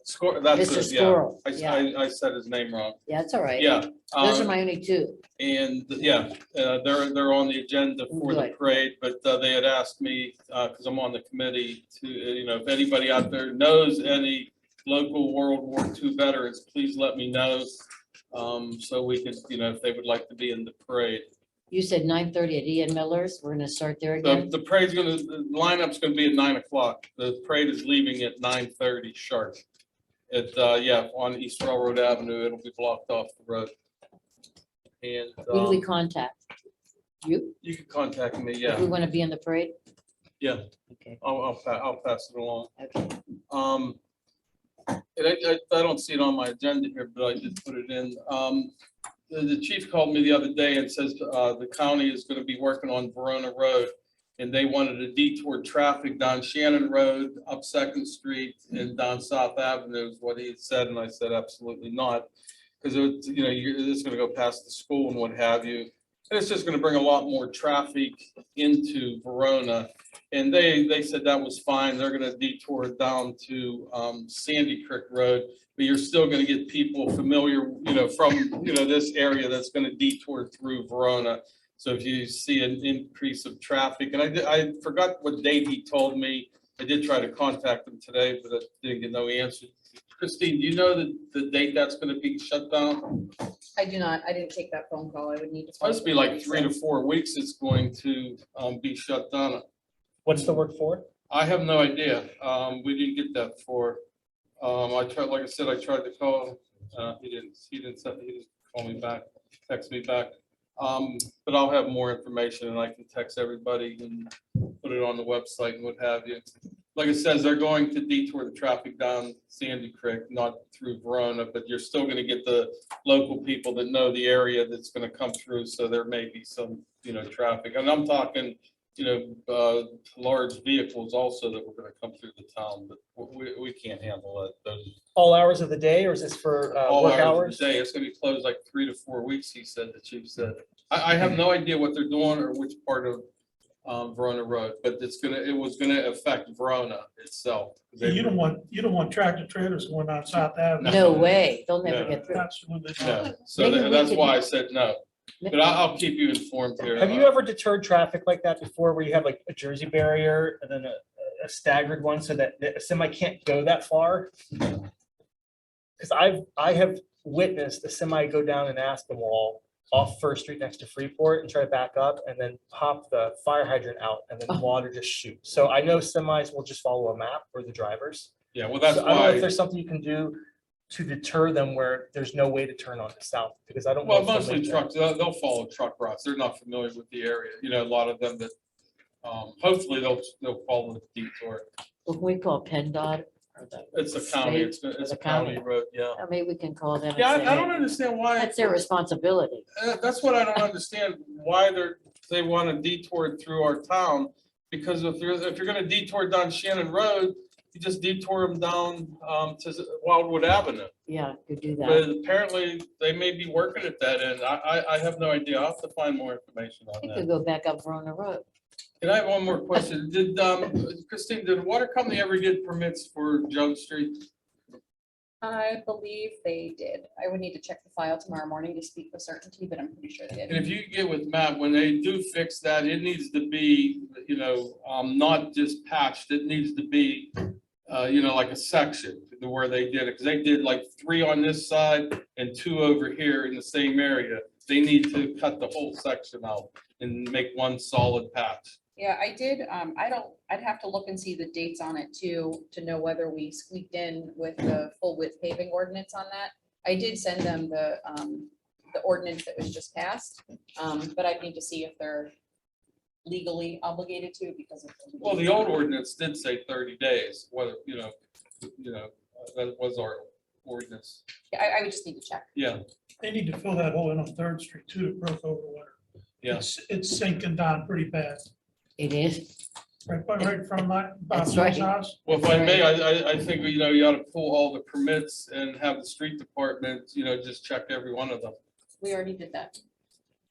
Yeah, but they need to take back the street before it was, damaged back to its original condition. The Well, water that's- company, That wasn't our ordinance, if you remember. yeah, but the water company, the gas, they're all notorious for not doing what they're supposed to be doing. Yes, they are. I understand, like I said at previous meetings, I understand asphalt companies aren't open in the They're winter. open now, yeah. But they're open now. They can get on it. That's Yeah. right. That's all I have. Thank you. Thank you, Mayor. Next up, we have park permit policies from Vince Florida. Yes, I emailed you all of the park permit policies and applications, and street closure permit and applications or policies.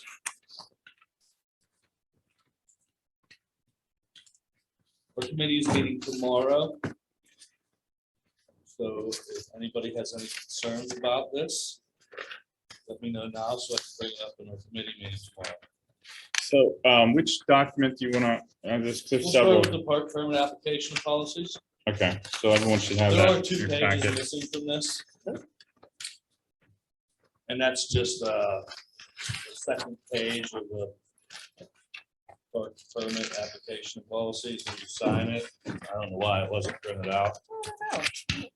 So. There should be 4 pages to this. For the park permit you're talking about? Yes, for the park permit application policies, it should be 4 pages. Last 2 pages are just a copy of the policies. The policies are also listed on the permit. And the very last page is the schedule that Christine originally made for unlocking and locking the parks.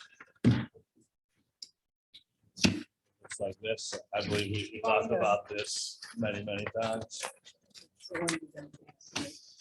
Yeah, these last, it's actually the second.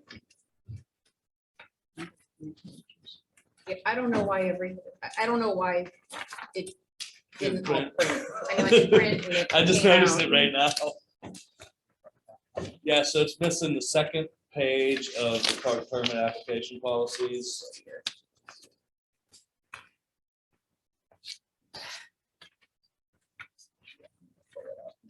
And it's missing the second page of,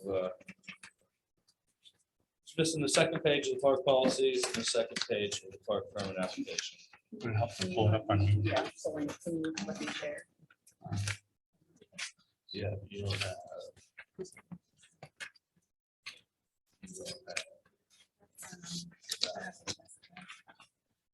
Sign it. Don't have Oh, I guess I have to log in. Oh, sorry. Okay. Yes. I'm just trying to- I'll pull it up. I just need a second because I Okay. need to get into Zoom and so on and so forth. I mean, we just need one of the pages because the second page of the park permit where they sign it, because Craig put in, I believe, all of the legal language above the signature. And I know a couple of people had questions about the disclaimer, and I'm not a lawyer, so I can't really answer those questions. But I know Dave particularly had a couple questions about the legal language. Yeah, it just seemed, one of the lines seemed unclear and I don't, Yeah, that's a question you have to ask Craig. so I guess, so I mean, that's, to me, that's not a big deal or a deal breaker. I think. Yeah. Oh, I just have. I would just like to hear from council what questions or concerns you have with the current drafts of these documents and ask questions or share if you know, if you need additional information or if there's sticking points, you know, major sticking points. I think once we have a final draft, I would think that it would probably be good to just run it by Craig to make sure from a legal standpoint, it looks okay. But I think for now, we can skip, you know, stuff about the legal language and focus more on like the, you know, the meat of the policy document. So does anyone have any on park permit application and policies and park policies? Does anyone have any comments or questions? I had quite a few, but Vince and I talked about them and I see there was changes. Thank you. I tried to address them all best I could. Are we gonna be putting this on the website under forms? I hope. Once it's passed Okay. by council, yeah.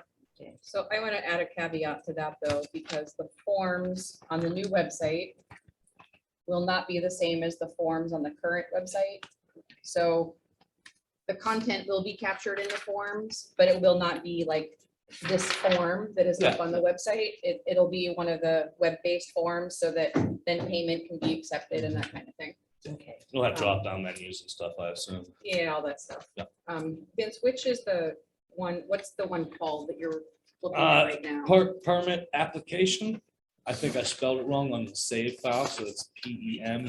I brought the R out of there. Which says park policies at the top, that one? No, it would be in the email that I sent you, it would be the first one, the first Word document. Can you just hold it up? 'Cause I had to download them all to do this, so, That should be 4 pages long. okay. And it should be the first attachment. Oh, that's why you don't have all of them, because my version is 2 pages long. Vince, The one I sent you has 4.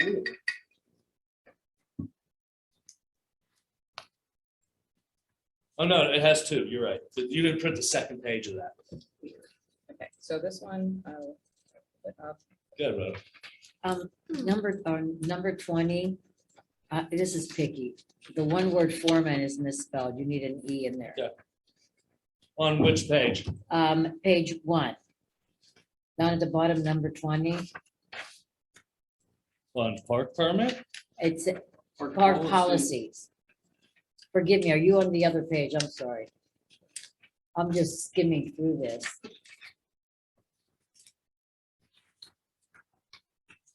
Say what's wrong with that? Number 20, he has a parentheses, his foreman is unavailable.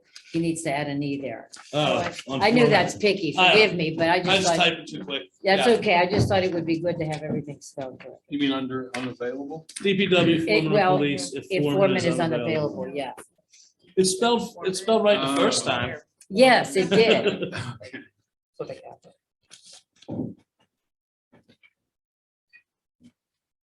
Vince, I have a question. Yes. On number, oh wait, no, just kidding, because if we're looking just at that one. So number 19, which is where the temperature is above 32 degrees. Correct. So I just want to have a conversation about that one because I want to know how we're determining that. Like, whose app at what time of the day, because what I don't want to happen is if Public Works is responsible for unlocking this and they would do it at 7:30 in the morning and they look at their phone, like which app are they using? If their app says 31, but my app says 32, like who's right? And, I- and if I look at it at 9 o'clock and somebody else looks at it at 7:30, like, I feel like we just need some parameters around that. Otherwise, we're gonna have lots of phone calls about, well, it's 33 degrees now. Why isn't it open? Why And, can't we put something like when the temperature's between 32 and 35? Yeah, I thought we said before. We said it was above gonna- freezing. When we Well, I talked thought it about was Yeah, it. but like I in think the 40s. Christine's saying that one phone might say one thing, but one phone's gonna say another. Well, You're gonna hear someone complain. The Yeah. other phone says 32 and this says 31. I think it still also goes back to the discretion of DPW, the police, and the borough manager. So So- if it's 7:30 in the morning, it's 30 degrees, but at 10, it's 50 degrees because it's Pennsylvania. So at 10 o'clock, if it's 50 degrees and somebody wants to get into the park, they can call down to the police and say, hey, it's 50 degrees, can you come and unlock the park? That's what we've been doing for 50 years. All you could do is add in there, if it's the police that normally open the park, Mhm. when the temperature is above 30 degrees, at the discretion of the police department, you could put something. Well, I also put in there, the borough reserves the right to close any park for any reason the borough sees fit. Examples, maintenance, weather, natural disaster, etc. So you're covered. If you look on 19 at the end of it. Everybody see that? Yep. I think that covers that. That way, if it's 60 degrees and the park's closed and somebody calls and complains, it can be closed because we fertilized, it could be closed because there's a drainage issue. There could be a pit of snakes up there. Like, if somebody decides that it's unsafe or it needs to be closed for maintenance or any other reason, then it has to be done. So, yeah. Is that, I mean, I agree with you in theory. I have seen implementation of this now for 7 months. Mhm. And I respectfully feel that implementation will be different than the theory.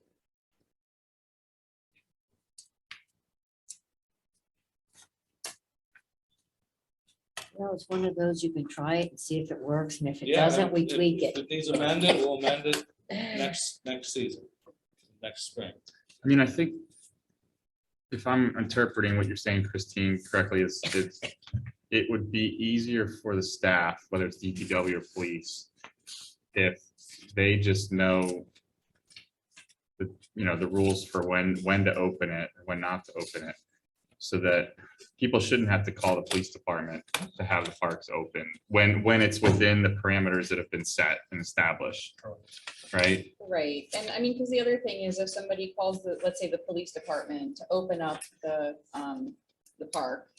Well, if they're in the middle of something that they can't walk away from, and maybe they're in the middle of an arrest. Mhm. And now, it takes an hour and a half to process, or maybe somebody needs medically transported somewhere for, mental health reasons. Well, that could take hours. And then there's somebody waiting, up there, and now they're mad, and now it's on Facebook that, this, that, and the third, the borough's not doing this, the borough's not doing that.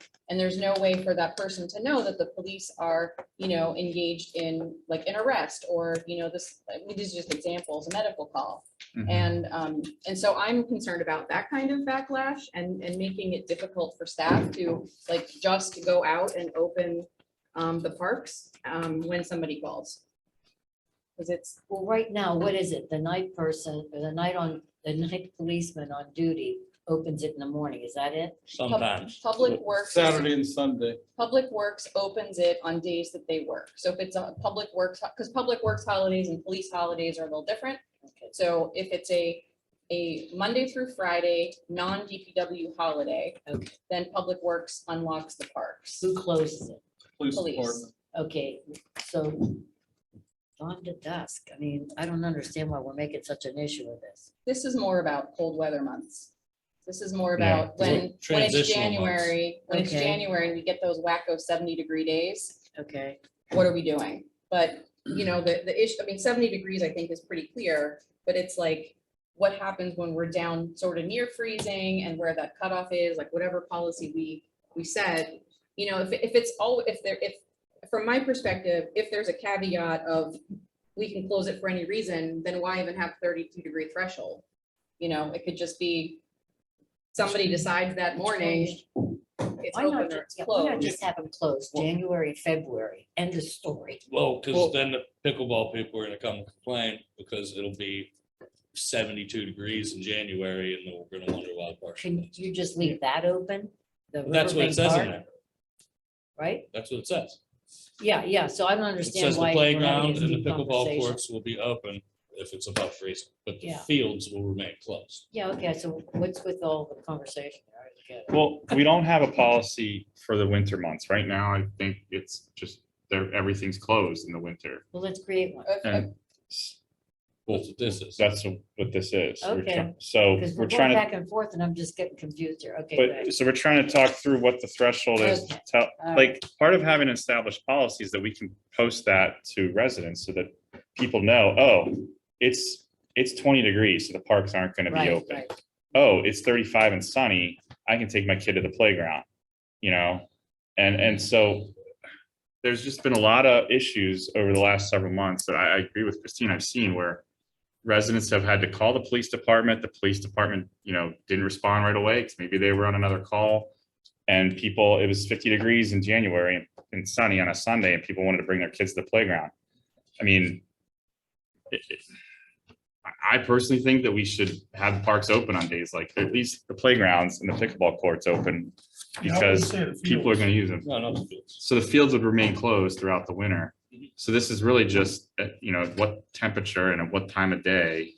Because I think, again, Christine's point is, if someone looks at 7:30, it might be 31 degrees, and then by 8:30, it's 32. And so what's a clear parameter that staff and residents are aware of, so everyone's on the same I page? mean, I think it's kind of like speeding. Like, speed limit's 25 miles an hour. You're not gonna get pulled over for going 26.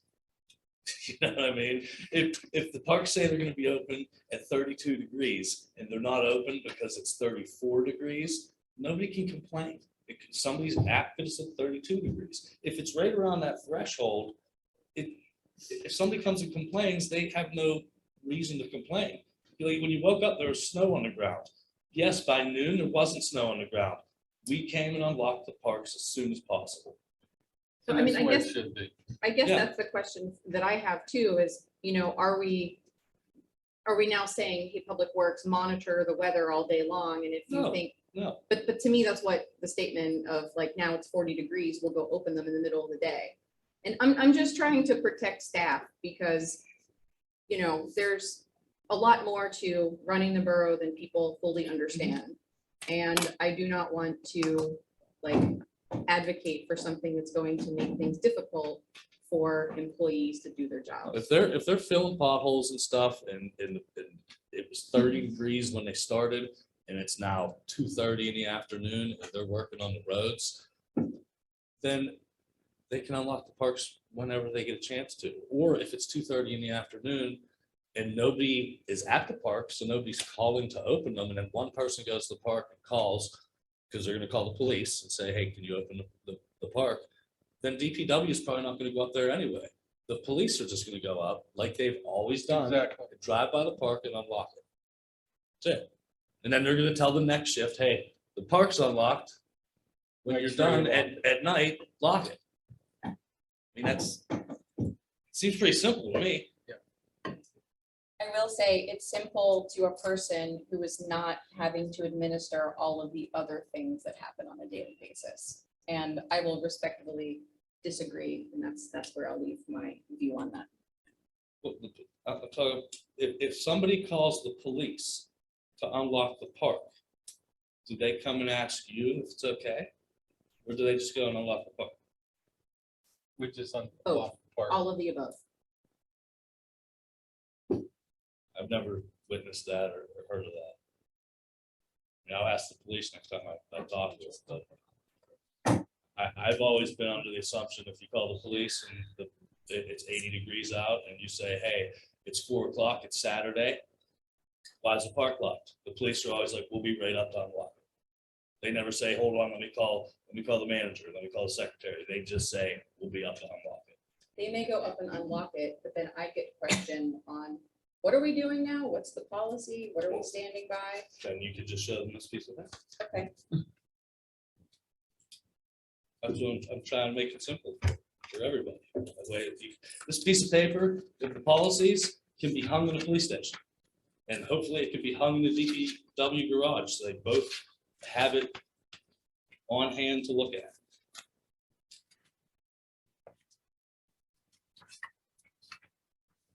Okay, what's your next one?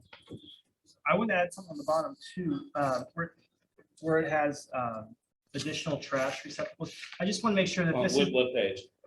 it's for the park permit app or, Or policies? yeah, page 1 of 2 bottom. Okay. Will you have tents? Yes, no. Will you need additional trash receptacles? Just to make sure that the people who use the park know that they're going to have to bag and place the trash. I don't know if that's in the other parts or not, but just making note of that. It's up at Verona Borough. Very top of the page, Borough Verona's park usage conditions, Got it. number 4. Got it. Thank you. And recycling was the other thing. I didn't know if we make available recycling at the Not parks. at this time. We dabbled in it during the 150th. We had recycling stations and it Was it volunteer managed, I guess? It was, and it was hard to get, you have to sort through the trash before you actually send it away to the recycling place. We can't find people to do that unless. So right now, it's still under discussion. It's not, I'm not ruling it out, but until we get some recycling receptacles. I actually think Matt was going to buy a couple trash receptacles with the grant money for the pavilion at Cribs. We talked about it multiple times last year in Parks and Rec meetings. He was gonna get a couple extra trash cans and 1 or 2 recycle bins to go up at Cribs to accompany the full grant. So maybe at the business meeting last, Matt, where is that on that? They have collapsible. That's what Ray bought for what? Yeah, and they work and then we just collapse it and just do it for next time. Again, you But can the save problem with that, real quick, I don't want to drag this out, is when I did the recycling of the cans for the Boy Scouts, and we literally went into the borough garage and hand picked them out, you ought to see what the people I know, put in there. It's disgusting. I know. And, we're gonna run into that problem. I'm not saying, I'm not against recycling, but, the street department's gonna have to put their hands through that and, and it may cause a problem. Whenever we get reliable recycling program here in Verona, then these policies could be amended. And that's not just here, that's everywhere. I They know, run into I know. that. The other thing was on the form for the park permit application, it's the contact information for the responsible party, day phone, cell phone, email address, and website. I don't know that all nonprofits are gonna have a website, but if we can have the 990 or the tax ID on there, I think that's a better identifier for them to justify and show proof of being not-for-profit if we're gonna be waiving costs. Don't know if council agrees with that or not. I mean, I that, mean, you could look up. If a nonprofit gives their name, you could just Google it on the state website, find out if they're an approved nonprofit or not. I think my view is the purpose of a performance for them to provide it up, so we don't have to do the work because it's the administrative nightmare. But if you got your tax IDs, put it in there. Go 990, attach it. I mean, are we gonna do that for all businesses though? I mean, so that's the other thing. I mean, the tone of this is like throwing a huge event similar to the 150th, but it's also for family use. So if it's a family doing it for a 5-year-old's birthday party with cousins and aunts and uncles, it's going to be not applicable for a lot of these things. But the tone of this, which I said a couple months ago, is very much for community event heavy pieces. If someone's just simply using the pavilion down at the, by the riverfront, they're not going to be filling out hardly any of this. But all to say, I would rather see the tax ID versus the website. so, well, It and legitimizes- I would usually, leave the website on there. Just add the And tax add the ID. tax ID if that's Sure. okay. well, and tax ID would really only be needed if they're a nonprofit, because right now it's saying if, council agrees with this, that we're waiving all fees for chamber. And where is it? All fees will be waived for Verona Chamber of Commerce and local nonprofit organizations, Verona or Oakmont. So the tax ID would be used to help the administration verify that they are a nonprofit. Now, as far as the fees, I mean, it's not clear to me whether that includes a security deposit or not. I do think that No, we the should- security deposit is a security deposit. It's so, technically not a fee because you get it back.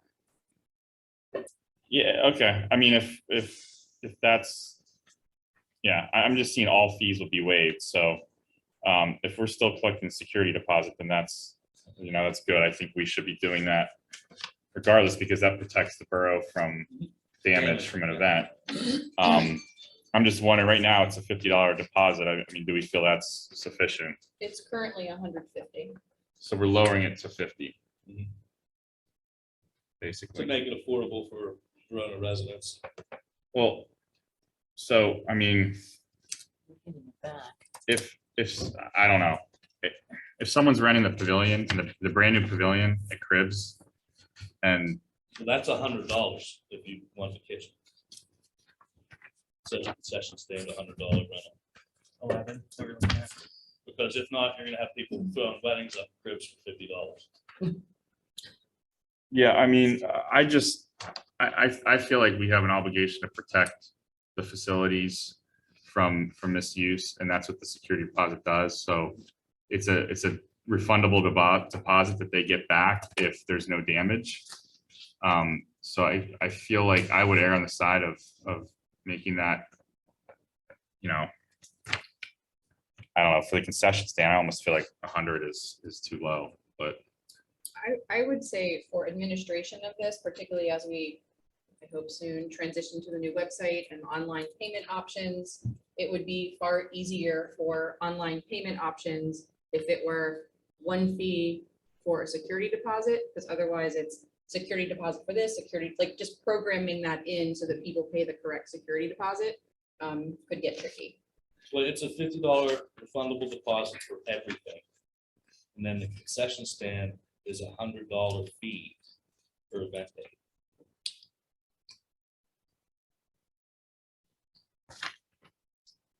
If you look at number 11, it says fee can be waived by the borough. So the concession stand, the $100 concession stand is a fee, not a deposit. And that fee is for use of the refrigerator and the electric and the sinks and everything that's in the concession stand. That is a fee. That is not refundable. That is what you pay to rent the concession stand for an event. and that fee is waived for the Chamber of Commerce and local nonprofits. It can be. Well, up above, it says all fees will be waived for Verona Chamber of Commerce and local nonprofit. It would be really helpful to have a table that just said like, you rent this, here's the fee, here's a security deposit. If you rent that, here's the fee, here's a security deposit. And indicate which things might be able to be waived. And maybe I'm just tired, because I'm having a hard time reading the. I mean, a table could be made from the policy. It's just gonna be stuff that's on the policy written into a table. Great, I understand that. I'm just having a hard time following the policy to know what's a fee versus what's a security deposit. There's What's, only one security deposit, it's $50. That's the only thing that says $50 refundable deposit. but then it says fee will be waived for residents of Verona. In number 10, Yes. That's because it says $50 refundable deposits, reserve any part, $30 fee per event date. Fee will be waived for residents of Verona. The fee is $35.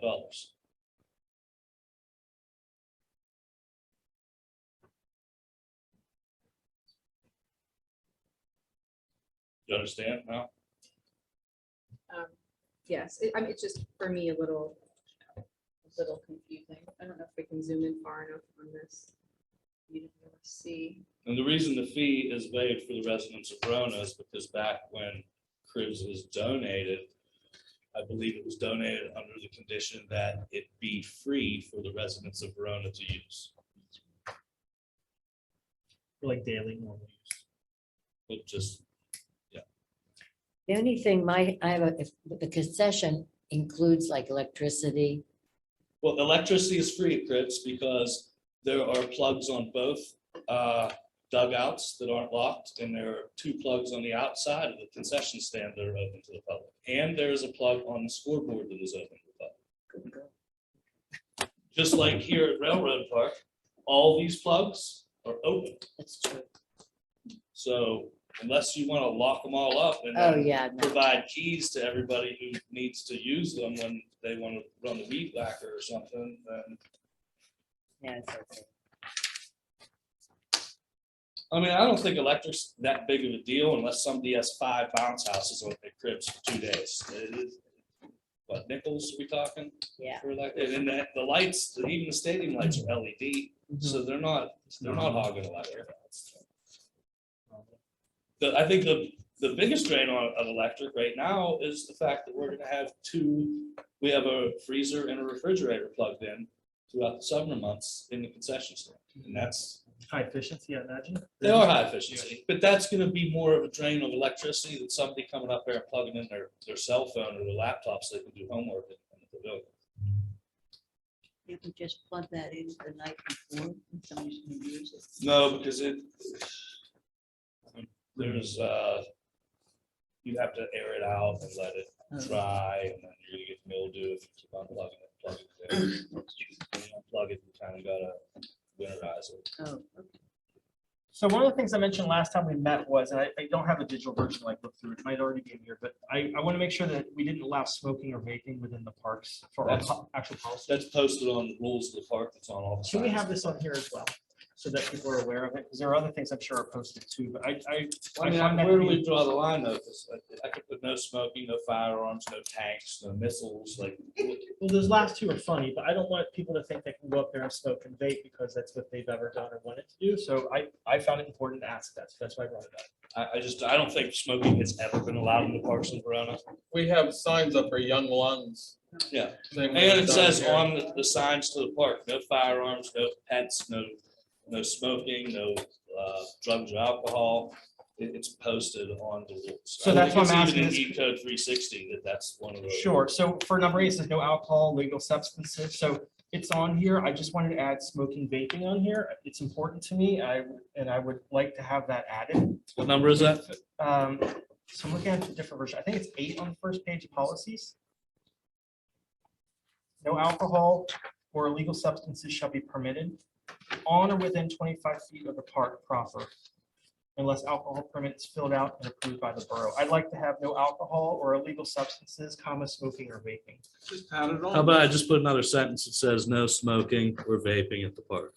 I mean, yeah, it makes sense to make I agree. the posted signage match Yeah. the policies that we're gonna post online or in the borough building. That seems easy enough.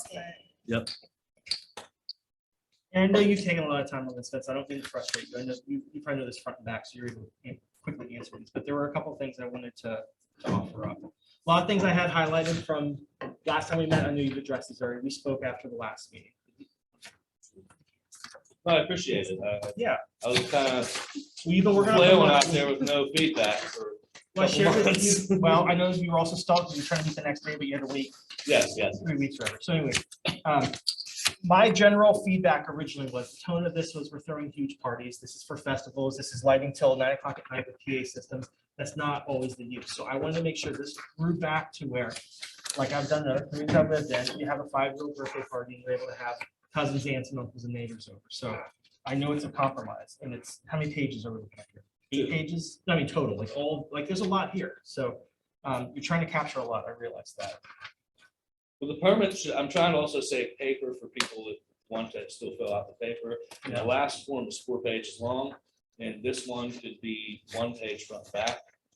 Because you don't need to print, the policies are already on here. It could be 1 page if I took the policies off. But I thought that the policies being on the application would be helpful for people renting the park. They could see what the rules are on the application.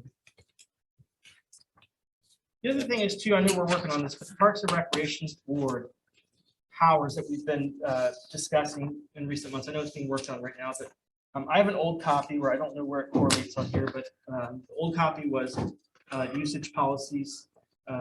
Cribs Field is for athletic, recreation, and family picnic style events primarily, but can be used for other events if approved by. Yeah, I took Parks that and- off. Great, so that was the only other question. I can't like control find and see that it was I on. took that off. Thank you. And as of now, according to E code 360, the Parks and Rec does have power. And that's a code, that's a law. Well, So there's, you guys can wish or do whatever you want, but it's law right now. You could go on E code 360 website right now and look under Parks and Recreation, see the power that they are entitled to. Vince, putting all aside, I appreciate the time you invested. Thank you, it's been fun. It had I mean that to the most sarcastic way possible. be, no, I really, I appreciate It it. is, It it is your is. highest ranking priority, I think, for your. Well, that and the street, they're tied. Sure, so I mean, you know, you seem a little frustrated because there's a lot of questions, but there's a lot, I know a lot of work on this too. Oh, gosh, yeah. I'm not frustrated with any of you, just with the, It's a the process, whole I- thing in general. Yeah. Does anyone, okay, so, So I still have a question. Sure. Because there is this RCC request to waive the security deposit. So Yes. according to this policy, the security deposit would go from $150 to $50 Mhm. and not be waivable. Yes. That is insurance that the park will not get damaged. So And I if they're would, gonna have a summer camp that lasts all summer, it's just, this might be your next question. They can deposit $50 in the beginning, and then in the fall, when it's over, they could potentially get it back. As long as sometime during the summer, they don't get a phone call like, hey, it's on camera that your kids are up here hitting the gutters with a baseball bat. I was gonna say, I don't think it would be wise for us to have a security deposit, which should be held for damages. I mean, you don't know who's gonna do what, you know, but I don't think we should waive a security deposit. I think we should just give it right back. So I think we should hold it. And that's why I lowered it, so it would be affordable, because What was the question, $150 security deposit for a church group or something is a little steep, but $50, It goes right back though. So I guess what I'm saying maybe is different. So this evening, we have a vote on if we're gonna waive a security deposit for the use of the park. My thought is, I'm gonna assume the best of people. They're not gonna push in the gutters with the, you know, their cleats or the baseball bat or whatever else, or they're not gonna pull down or have a 5-year-old, you know, hang from something and rip a gutter. If they do that though, $50 won't cover that. $150 probably won't cover it, but I think as a gesture, security deposit should hold at a higher amount and then be released immediately. But we should hold it and not waive it, because otherwise we're gonna have to be covering the cost of something that we don't have money held for. That's a good point. And Solicitor, I don't know if you have any feedback on that from other communities, but I don't see any reason in lowering a security deposit and then waiving it. And what's the purpose of it? It's really at your discretion, and I see your business mind of why you're doing that, saying that maybe keep it at a higher level, because if there is damage, you're right. More likely than not, your security deposit is not gonna cover whatever that damage is. However, that's up to the board to decide whether they wanna keep it at the same or Yeah. decrease it. the reason I lowered it is to make it more affordable, and let's be honest, if damage occurs, it's gonna be minimal or above $1,000. And whether it's a $50 deposit or a $150 deposit, it doesn't make a difference if they do $3,000 worth of damage. Regardless, if they put a $150 security deposit down and they do $3,000 worth of damage, we're still gonna have to go after them to get those damages taken care of, whether it's 50 or 150. So Gotcha. we're quibbling over $100, and a lot of that, if something's like $149 worth of damage, I will be surprised, because that's like, what, a broken swing? Or somebody smearing, you know, That's how icing on the expensive pavilion, swings someone are. power washing. So if you're avoiding hardship for a family, I get that, but if you're having a multi-hundred person event where there's, you know, higher likelihood of someone doing something that on Monday morning, you're like, how did this ever happen? So I'm trying to think of both of Well, I those. think- Those two So- extreme differences. So if I may, in Washington County to do tax appeals, you actually have to pay a $50 deposit for every tax appeal in Washington County. They actually don't cash the check. They just hold the check. And that might be one way to combat this. That's what Christine's been doing. I Yeah, believe. that's Okay, I didn't know whether you did or didn't. So what's the matter if you're holding a $50 check or $150 check, is what you're saying, and you're also avoiding Yeah. hardship. And you But if have their Monday name. comes and a kid smears chocolate ice cream all over the siding and someone has to power wash it, then we're, call up somebody We'll to do keep their it. 50, yeah. But you know what? We're gonna have a copy of their liability insurance. Yeah. For So the if it's larger like an absorbent amount, we're gonna go after them. And a copy of their $50 check that has their name and address on Yeah. And the bank. it. In the Yeah, back, yeah. exactly. Like I said, That's the most important if we have to go after big damages, we're gonna have to do that anyway. No security deposit is gonna cover Right, that. right. And that's where I said it was tough, Vince, because I'm taking a look at, Yeah. younger kid birthday party versus a full-on 2-day event or a full day Mhm. Well, event that takes up a lot more. We're not gonna really know until we actually live this. Yeah. So let's just live it and, That's why I Tweak it want to if let we have everybody to. know, like, we could pass this or we can talk about this for Right, forever. 10 months. But the only way we're gonna know if it works or if it doesn't work is if we pass it and then keep open minds and make notes of things that aren't working. So we can revisit it, and say, hey, these things aren't working in the policies, we need to change them, and we'll amend them at a later date. But right now, Christine's flailing, doesn't know what to do. She's here, she's getting tugged in every direction, so we need to get something on paper so she knows. okay, The last thing, and Mayor, this is something you brought up months ago, was the issue of, we are currently, I mean, now and in this proposed policy, we're waiving fees for all nonprofits, but we're not waiving fees for people who want to have a birthday party. And so I didn't know if there need to be a conversation about equity for, a Verona resident who just wants to have a kid birthday party. I waived them in there. So who pays, is maybe a better question? That, Like who pays to Number use this? 10, so that, number 10 on Borough Yeah, of this Verona is- Parks use of yeah, policies. like I said, I'm having a hard time with this. $50 Yeah. refundable deposit to reserve any park, $35 fee per event day. Fee will be waived for residents of Verona. So that's that. So who ends up paying for use of the park then? If we deduce nonprofits and residents? Literally nobody, based Yeah. on the current park application. People that this are year. not from Verona that want to rent the park. For example, last year they had something in a park. It was a private, was it last year? Yes, yes. It was a private Put that event. big tents up Yeah, everywhere. they had several big tents up. They left garbage all over the Well, place. exactly. Yeah. And they should be the ones that, get the highest amount. They have nothing to do with Verona. They're here just to rent the park and they do what they do and they leave us with a mess. And we take $35 from them and that's it. Yeah, actually, last year, I don't even know if we did that. So the idea is the only people that pay for it are what you're calling out of towners who come in, use our space, walk away, maybe leave the trash. And all we charge them is $35. And the security deposit. I mean, best case scenario is $35. We don't know when they come into town, host tournament, do whatever, they want to host. And I mean, council can always decline it if somebody comes in from out of town and they want to throw. Decline the application. Yeah, they can throw it, they can want to throw a 3-day event and have tractor trailers parked on the field at Cribs and have a concert up there. And Christine could bring it to us and say, listen, they want to throw a 3-day concert up at Cribs. It's going to destroy the grass. They're only going to pay $35. And we could say, you know what, no. I mean, At that I'm going to point- say no. yeah, but at that point, can you ask for more if we decide? to Yeah, go? we're council. We can, yeah.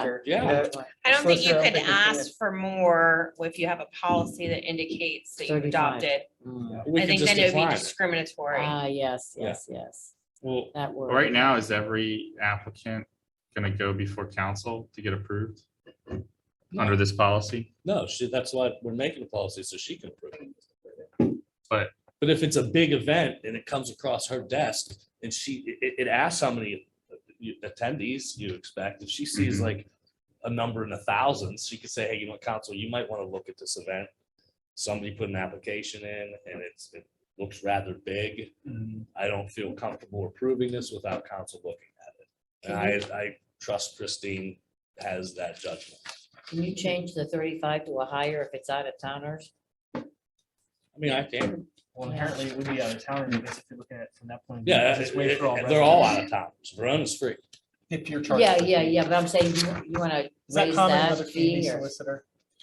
I kn- Frankly, I don't know. I can't answer that question. I I know know the reference the- to my last community, but I believe it was if you used one of the two parks across the river, it was like, whatever, $250 if you didn't Oh. live there. If you live there, You know, the city of $25. Pittsburgh and the county of Allegheny, like Boyce Park, $35.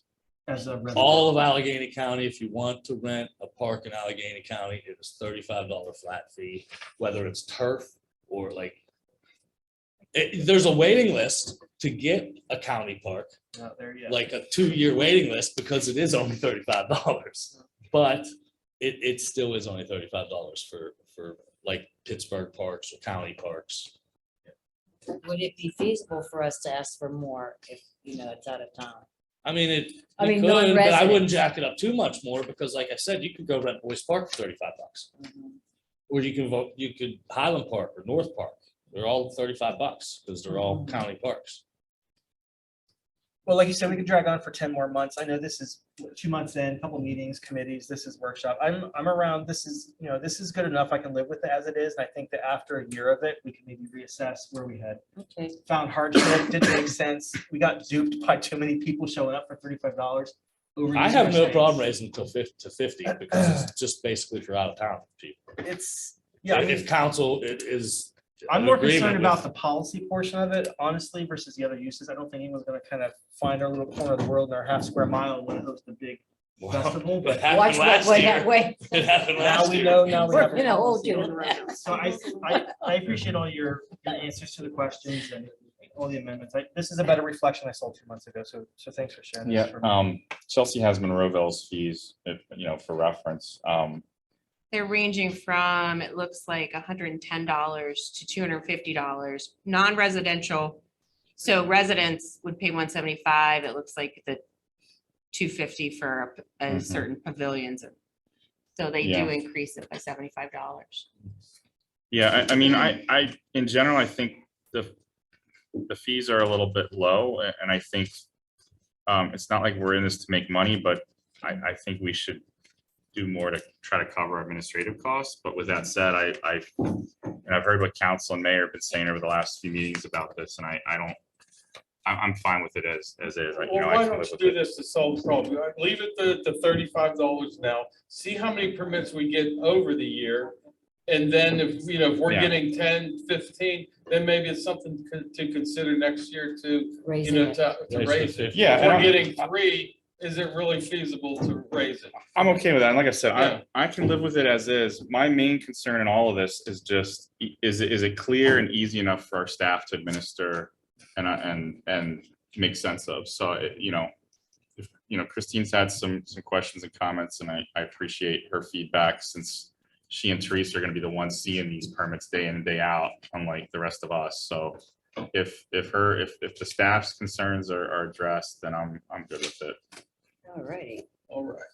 Does anyone else have anything else on these? It was a heavy um, lift, like everyone said. I'm happy. with Yeah, it. I appreciate, Lots of hard work. I I will appreciate, make the edits tomorrow at our Committee. committee meeting, and then I will email them all out to you by the end of this week, so they could be on the agenda for the business meeting for the vote. Good work. Good work. Thank you. And- Anybody have any questions about the street closure? Oh, Yeah, I gosh. do, real quick. On the street closure, the number one applications should be submitted a minimum of 3 months. You get a group of people together, residents, and say, hey, why don't we have a block party, in next month? And, and now they can't because you gotta wait 3 months. I mean, to me, You're it's right, not a you're big right. deal. I mean, I think you and I discussed that when we talked. You're right. I mean, it's the opinion, that's my opinion, but it'd be up to the board. So what's your recommendation for one? That's why I waited to workshop. I wanted to ask councils.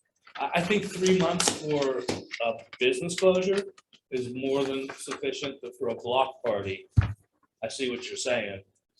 I mean, I wanted to ask- it doesn't, we don't have to put anything out other than, barricades, on each side of and that's all we have to do. If they want to have it in 2 weeks, I don't have a problem with that, but that's up to the board. It's not my decision. Well, I wanted to ask council and also Christine what she thought was too short to administer this. If somebody wants to throw a block party, what is the shortest time frame they could submit an application? Or scheduling staff is the other thing too. I So, mean, yeah, we that's can't on why- 2 weeks' notice have vacation time for a couple officers when we're low and then have Well, expectations. no, that- no. This is for a block This is just party. the block Yeah. parties, We don't have. Residential. residential Yeah, block residential. parties. The business district closing down would still need a 3 months because you have to notify businesses at least 3 months ahead of time.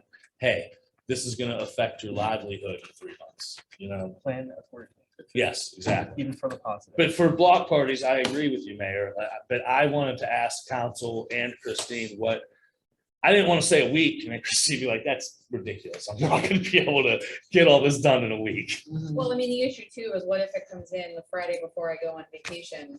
Like, I'm not doing this on vacation, so, and you know, then there is some coordination, so I would say, you know, 2 to 3, 2 weeks, 3 weeks, and I was gonna say 30 days or 3 weeks. 3 weeks. Well, what's 3 the weeks action is- taken? So there's a request, right? And then who grants the request? What do you mean? Like who says yes or no to that? Christine, ultimately. Everything would go Unless, through the office. unless, It rises to unless the it occasion. raises a red flag with her, Right. she says, hey, I need council to look at this. Okay. Like if they're gonna close, like I said, I was talking to Scott Fody from Oakmont, and he said they approve every street application. I'm like, well, what if somebody came and said, hey, we want to do running of the bulls on the boulevard? He's like, well, we probably wouldn't approve that.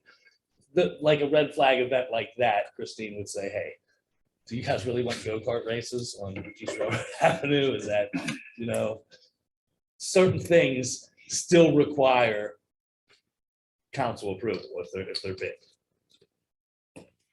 You done with that one? Number 3, the $50 fee. It says, the Chamber of Commerce will be exempt from the fees. The fees can be waived by the borough. And I do hope the borough does waive for the garden club when they have their events. They don't put them on for personal use. They put this on to beautify the town with their flowers and what have you, help with the donations of that. And that's my opinion once again.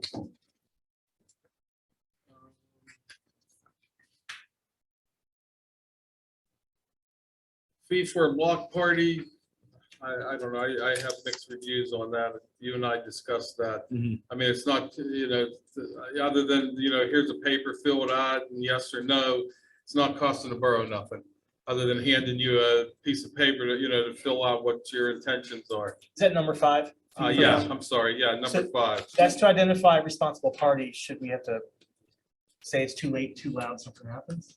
Well, And they it was still kind have of to recoup a little bit of administrative costs because block parties still require DPW to drop horses off at the, up on the hill or wherever.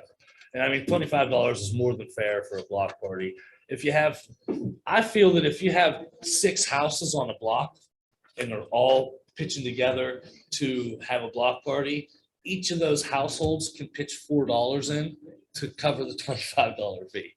Do we provide extra garbage receptacles for block? If they parties? ask, yes, and then it's in here. So to me, that would be a reason to collect the Yeah, I 25 don't have a bucks, problem just with to that. like. I did lower Yeah, it get because it was garbage, 50 blah, blah, blah. across the board, and I lowered it for residents to be 25. Yeah, and on number 8, we talked about that too.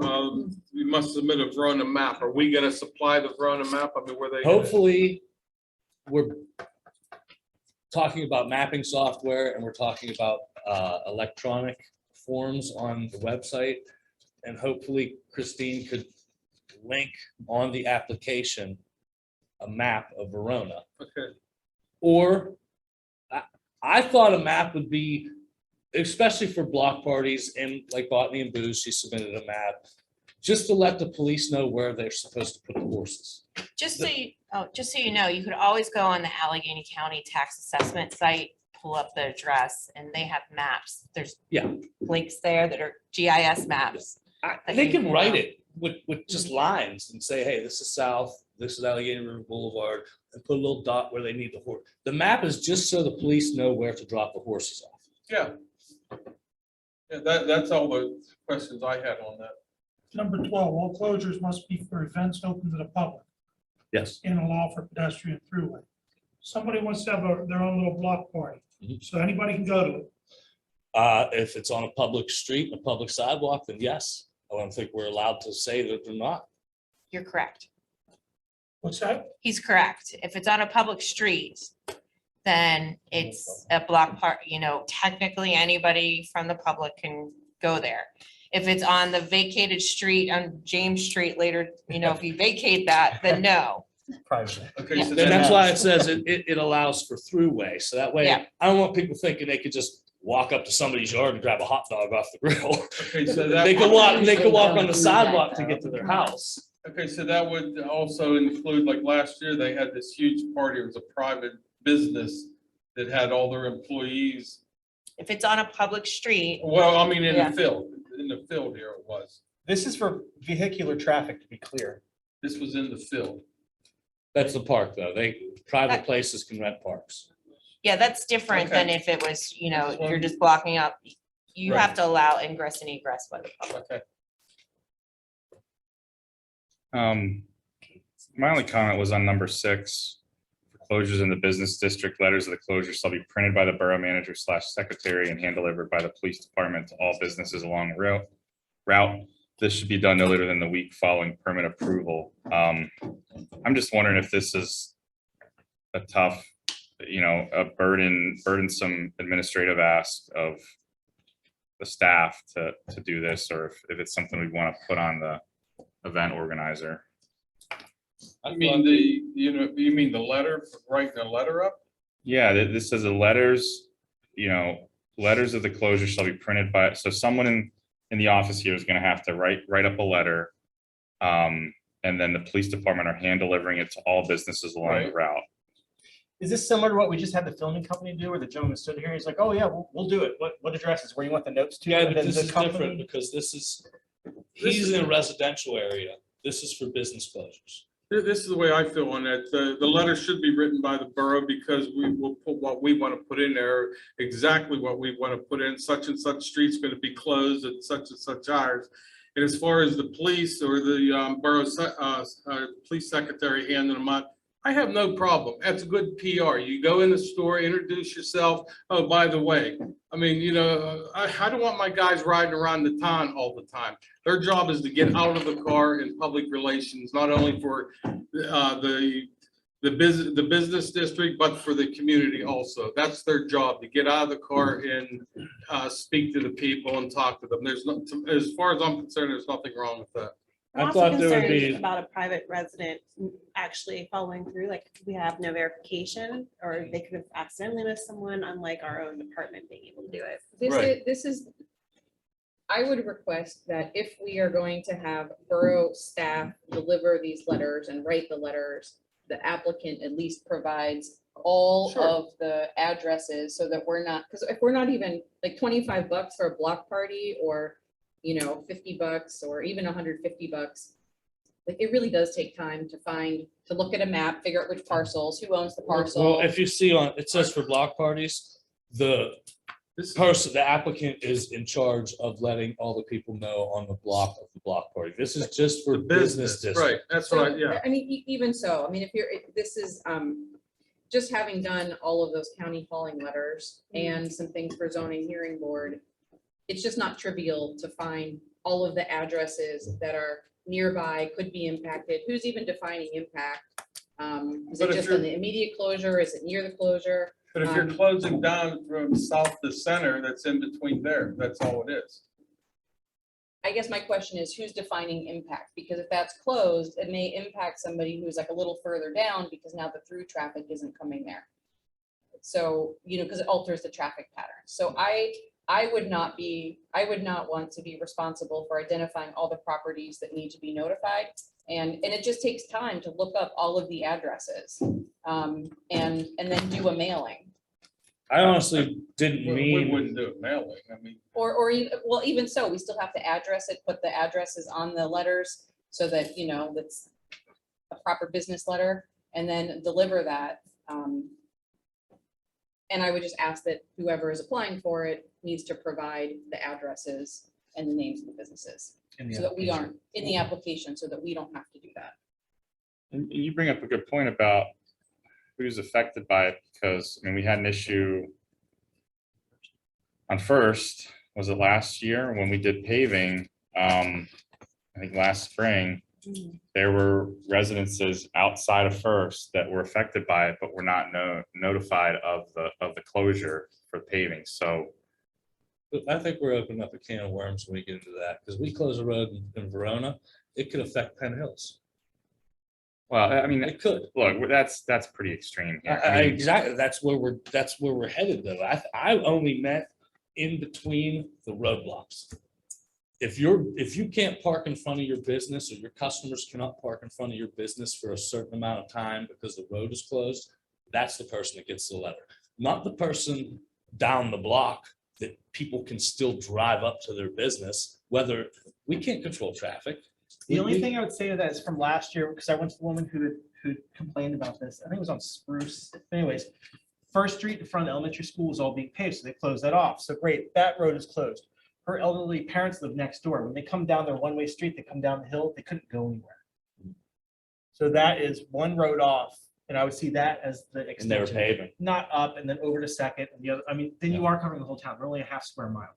But I think the immediate affected streets where it's a one-way, or it's a. Well, we're only a dead talking end. about the business district, And basically East Railroad. East Avenue. Railroad and maybe the Boulevard. But But that's very, a state very road, so rare- that we're not rarely. even in charge of that. Right, that's very So it's rare. basically East Railroad.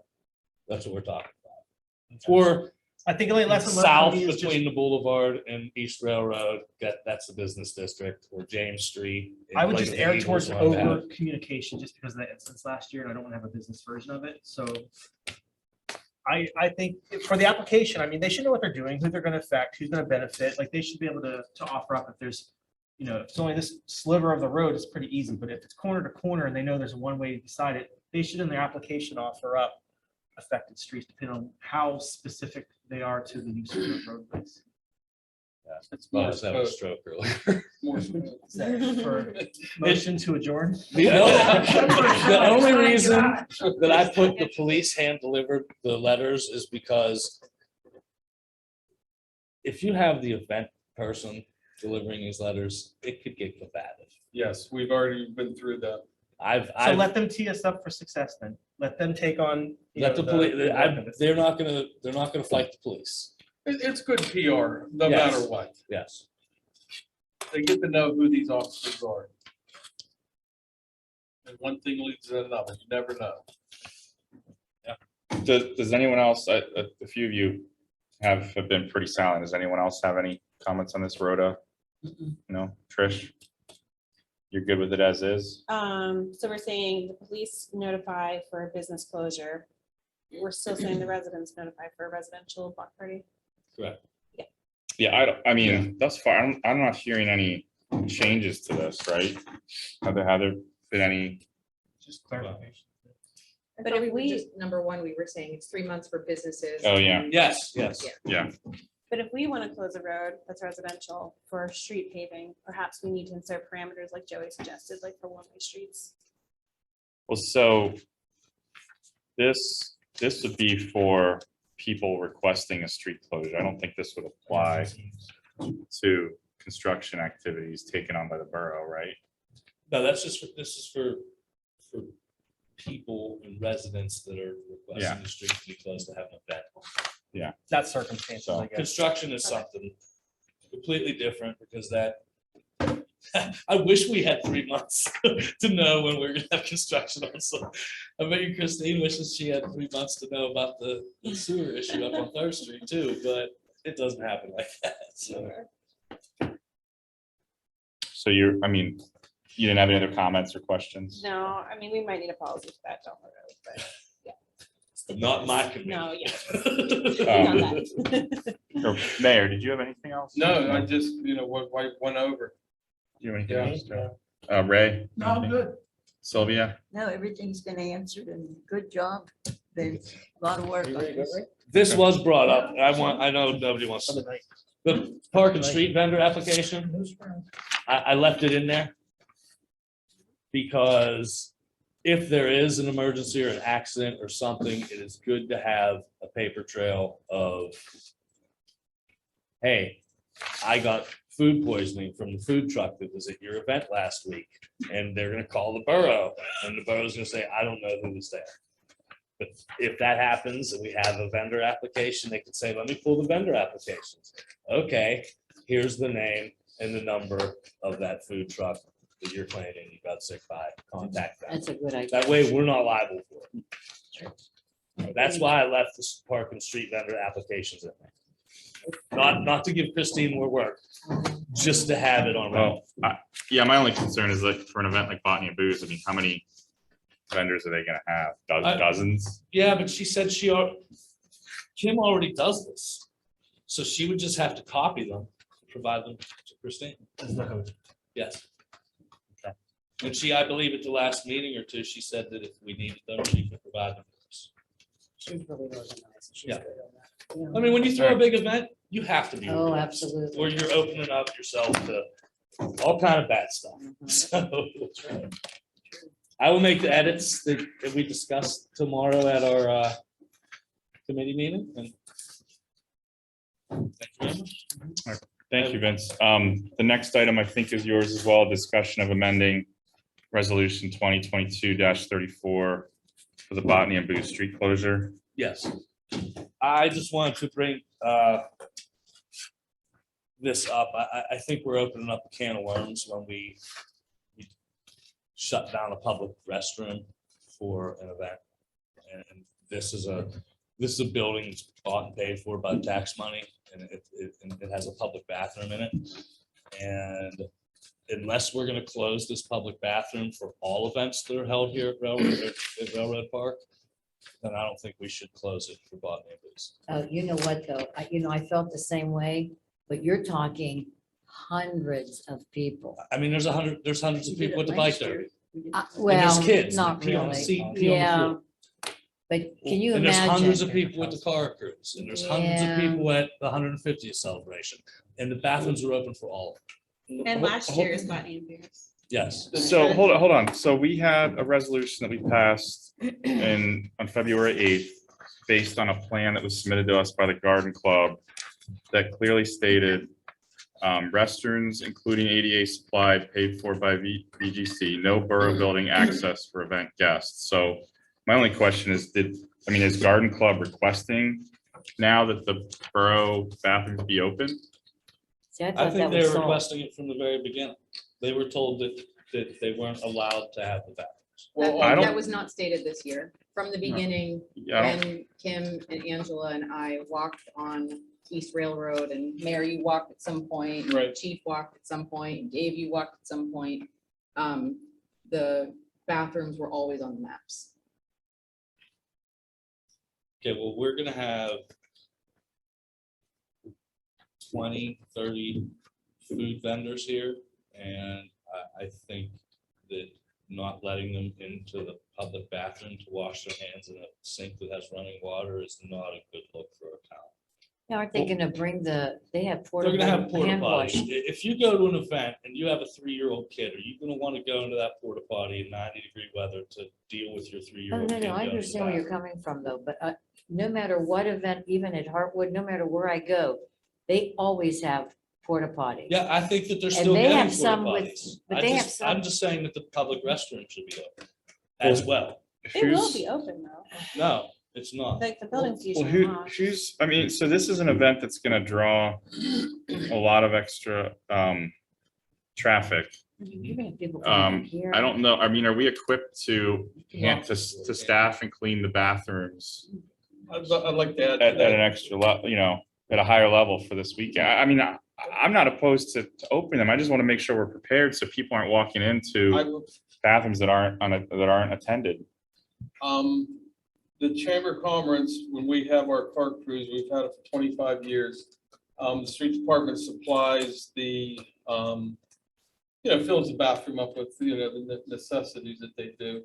And we have anywhere between 300 and 400 people that walk through here, if not more. We've never, ever had a problem. But back then, again, one of the street department guys was always here to monitor the bathroom. They did get paid, but apparently, nobody you know, they don't want to do that anymore.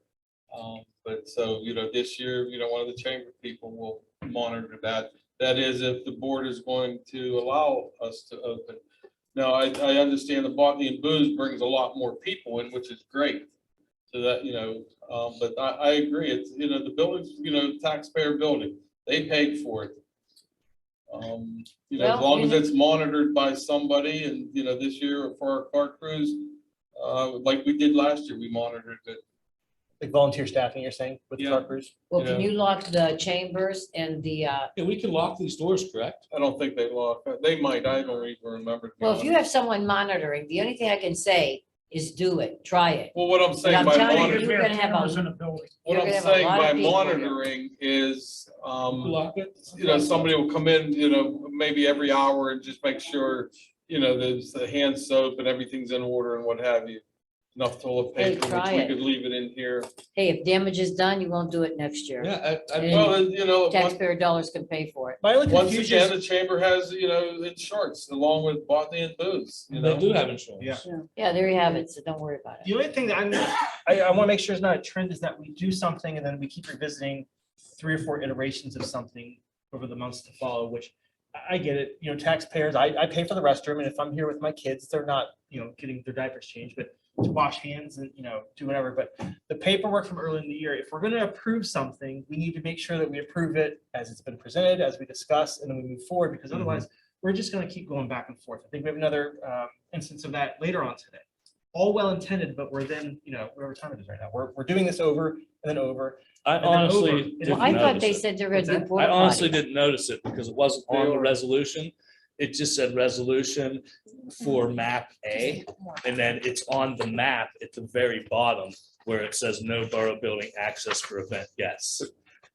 And that was to be, when we voted on the resolution, it was this option and that carried over to the resolution. If it was on the resolution, I would have said something then, but it wasn't. It was on the For the map. application. Yes. The second part is, which I think the mayor just mentioned, President Matlin, making sure, you know, we stock enough soap, we have enough paper towels, we have, you know, something gets clogged, someone can fix it. I don't know what kind of volume will come through here, but if we're gonna open the doors, we need to be well equipped to do what we need to do. And I appreciate the 25 years of nothing having happened.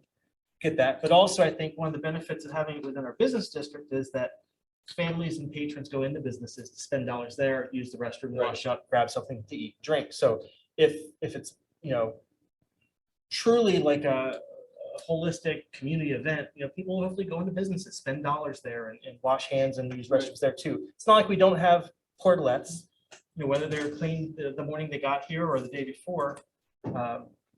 But I just want to make note that we need to be thoughtful with this before we pass them, or we're just keeping a ping ponging adaptations of already passed resolutions. Also, what I'm concerned about is last year, there were no porta johns. They relied on this bathroom, Intergroove's bathroom, a couple other local business bathrooms. And this year, they're getting porta potties. There is no matrix to judge how fast these are gonna fill up. And if this is locked and the porta potties fill up, now we have a disaster on our hands. But the other So- thing too is Inconvenience. you don't advertise, hey, the borough building's open. No, but You it's don't here. advertise It's it here at for all. overflow, or if a Somebody food opens the vendor needs door to and they wash walk their in. hands. That's what we do at the Yeah, chamber. or We if somebody don't has a advertise baby, it. they need to change a diaper, they're not gonna go into a porta potty. I would rather them come in and change their baby's diaper in here. There's no changing table, so they're. No, We but don't it's still have- cleaner than a porta potty, that's what I'm saying.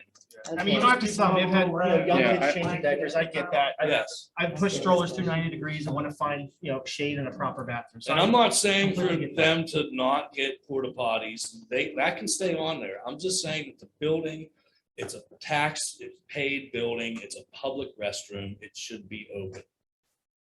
Especially if we know there's gonna be an event that's gonna have thousands of people here, it should be open. Not We only- want our town to look good when we have these events. We don't want people to say, oh, I went to Verona's event and their own municipal building was locked and it was right next door to the event. That, Yeah, I think that's inarguable. I mean, we all want. Yeah, I'm not opposed to it either. I just, the flip side of that is if we're not prepared and if it's not stocked and cleaned properly, then we also look bad if people are walking into a bathroom that has no paper towels or soap. That's why I'm Okay, so bringing we it came up to now. the ahead of that. conclusion, okay. So I So we think, came to the conclusion, we're gonna have it well stocked and keep them open. Okay, By the way, good. you need soap in there right now. And she didn't even have a big event. I couldn't help myself. Oh, Managed. perfect. Chelsea, Sorry. we can only handle this. There you many. have I'm it. sorry. Yeah, that's I just fine. used the That was a bathroom. good one. So, And you don't advertise it. like I Yeah, said. there you go. I will add one comment. Getting the porta potties has been a real financial stammer. We have not been planning on that. Those porta potties are not cheap. And we don't really have a lot of money. So that has really crimped the style as far as paying for those. I know that. for a fact. all right, thank you, everyone. I think we can move on to the next item. Number 12, newsletter, Chamber of Commerce, Historical Society, and Twin Borough Ministry. Sylvia Provenza. Thank you, Mr. President, and good evening, everyone. The newsletter, we are very, very close to our deadline, and we absolutely need all the ads and all the ads and all the articles, excuse me, by Monday, May the 2nd. Sooner we get them in, the sooner you folks get the newsletter. So if you can please get them in, we would more than sincerely appreciate it. Chamber of Commerce, the Easter egg hunt went very well despite the weather. We had a lot of children, a lot of them left with baskets full of eggs, very, very happy. It was a very, very nice affair, except no sunshine, but it was nice. Next meeting of Chamber of Commerce will be Tuesday, May the 17th, here in the municipal building.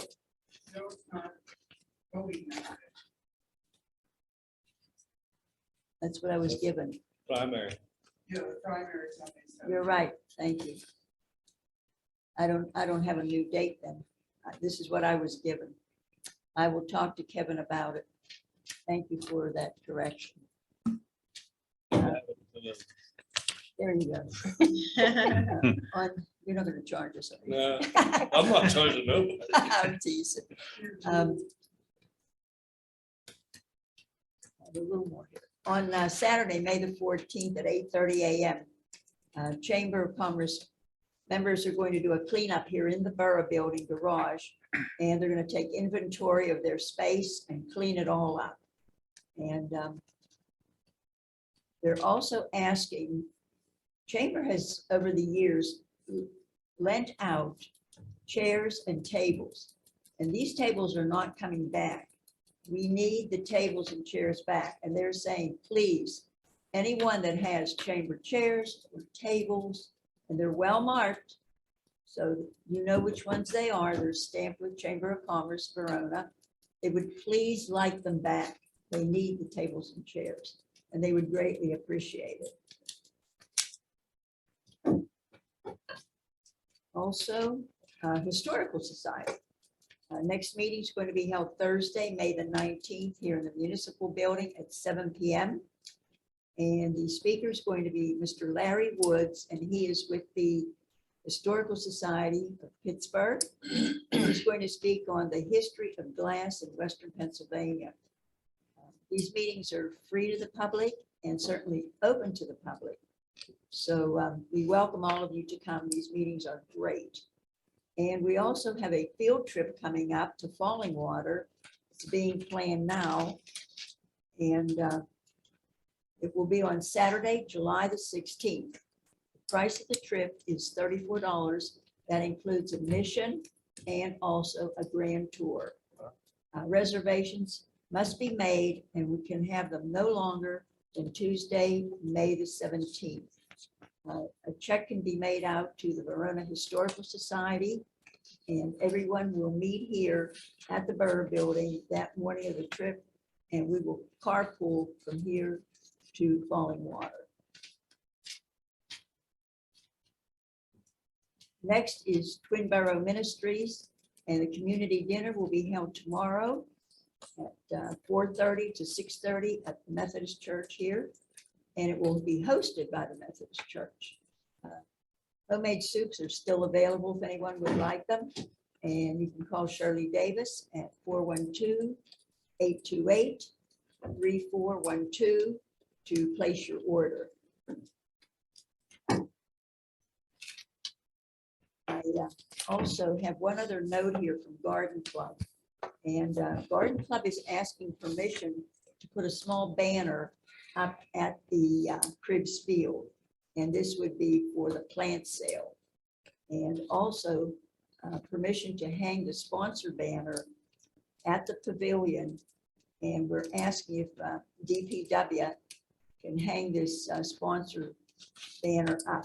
We don't have a ladder big enough to do it, but I believe the Borough Garage has it. And this would be put up at the pavilion.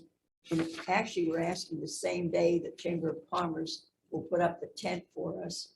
And that would be on Friday, May the 20th.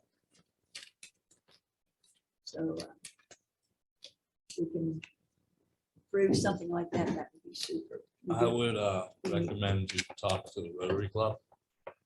Because they put because Memorial Day is coming, they're gonna be putting the flags up, Okay, and they have a sponsor banner that they hang on the pavilion also. Just make sure that's not gonna conflict with that.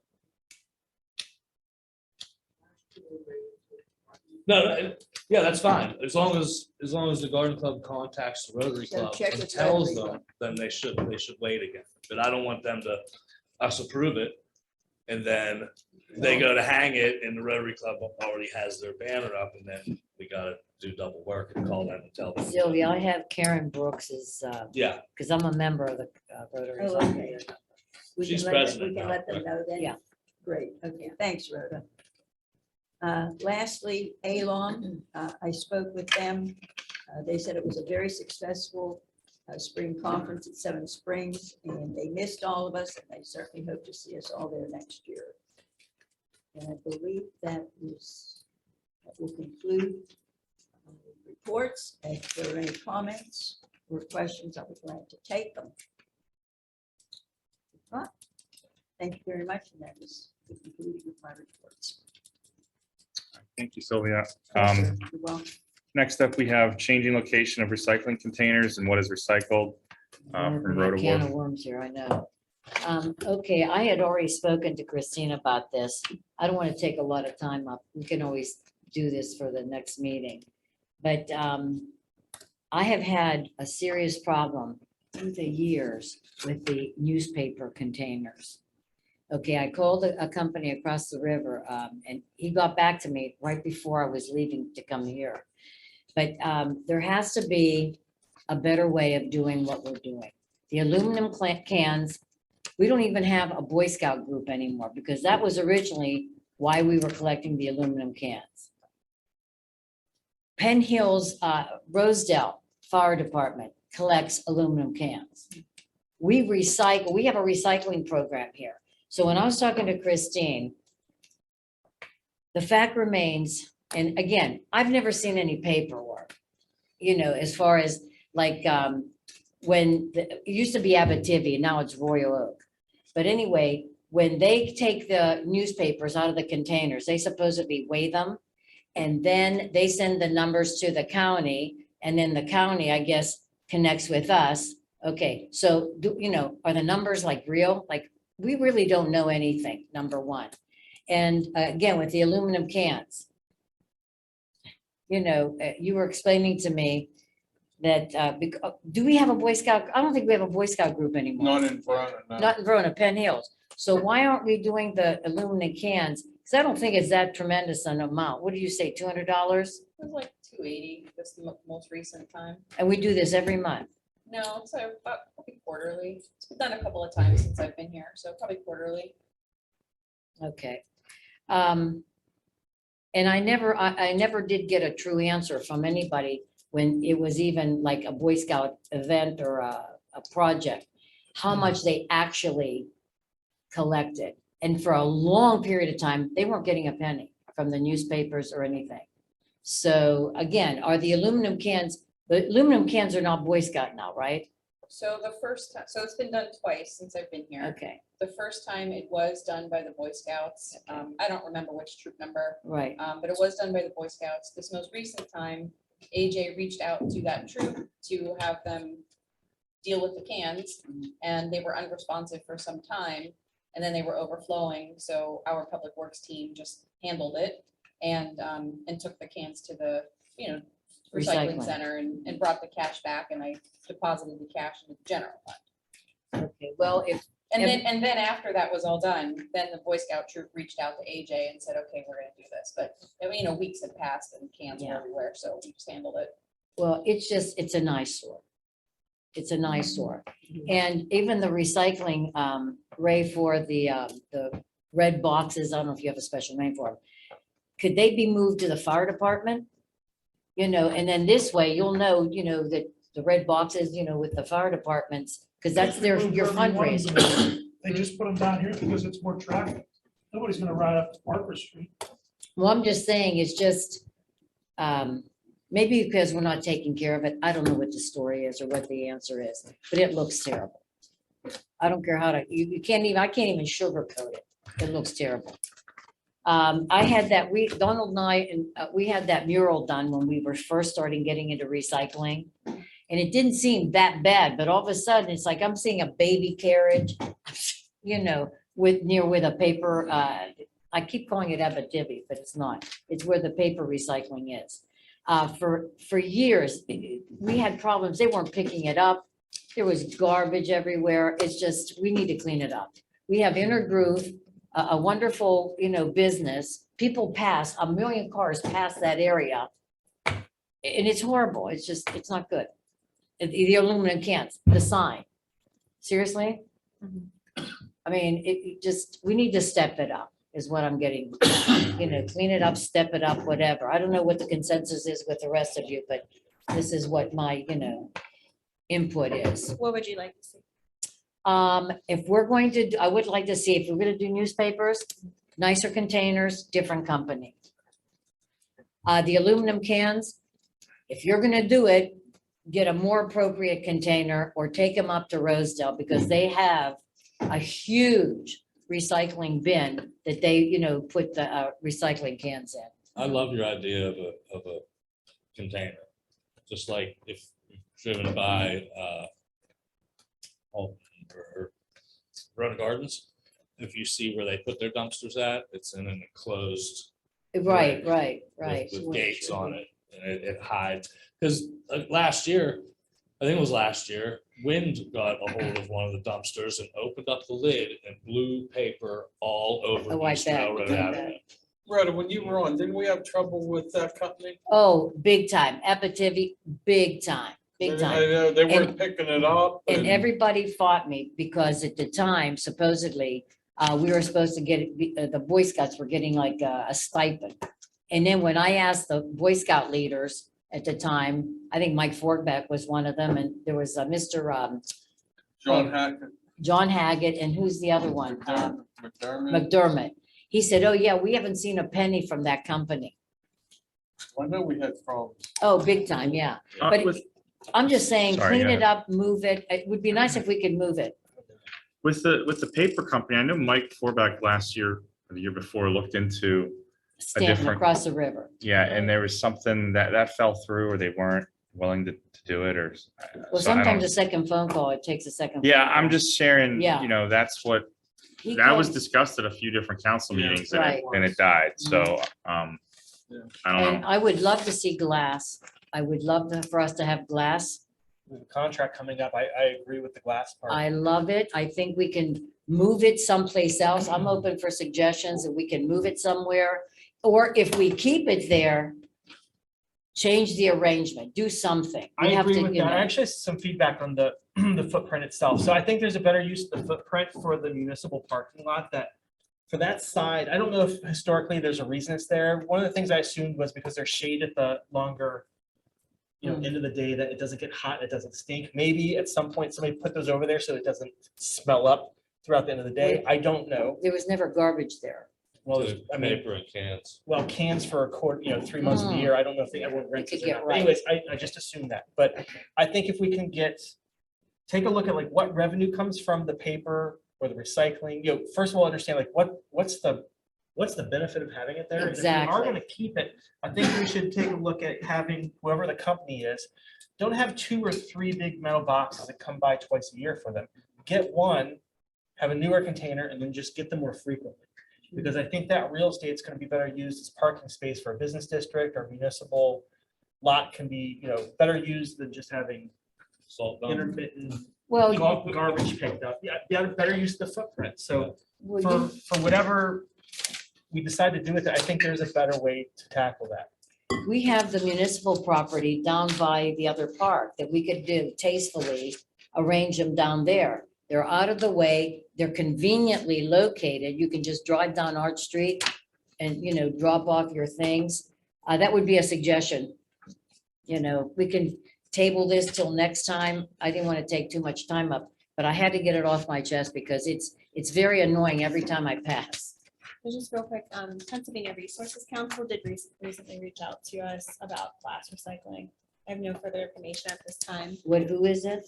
Pennsylvania Resources Council, Oh, you know what? Okay. I got PRC. it.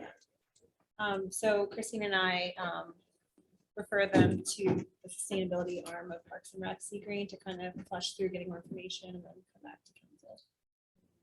Well, do you want me to Glass. pursue this or are you going to pursue it, Christine? I feel like Sea Green is looking into this a little bit. Okay, the glass recycling. Okay, that's Yes. cool. But how do you want to approach this with the recycling? You want me to wait till the next workshop, the next meeting? Because Well- something has to be done. We can't continue this. So there's talk of, what I'm hearing, talk of potentially, getting new containers or a different company That's for the number paper. If we got a new container for cans, I think we would have to pay for that, right? Is that like where Well, the cans are known, right? Doesn't it I mean, come usually bring Sometimes- the container? Sometimes recycling companies or garbage companies will provide But- their own dumpster. But if, right now, it's the Boy Scouts or DPW emptying it, so well, Right. forget the Boy Scouts. They weren't doing. But I it. mean, DPW was we doing don't it. have a company that's providing No. recycling services for the cans. But do we want so- to keep doing cans? We take it to the scrapyard.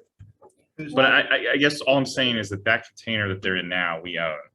So if we were to replace it, that's I a, don't know if we own that or the Boy Scouts might own. We that. own it, the borough owns Yeah. it, yeah, I bought that, So, well, I did, the borough bought that. Again, we have to also take in perspective, how much money are we receiving? We are getting money because of the 904 That's what I was grant. just gonna ask. We like, are, does- the do new tonnage. bins pay for themselves? Nice, respectable looking bins Well- that are more. Let's tally it up. Now, we are getting money from the county.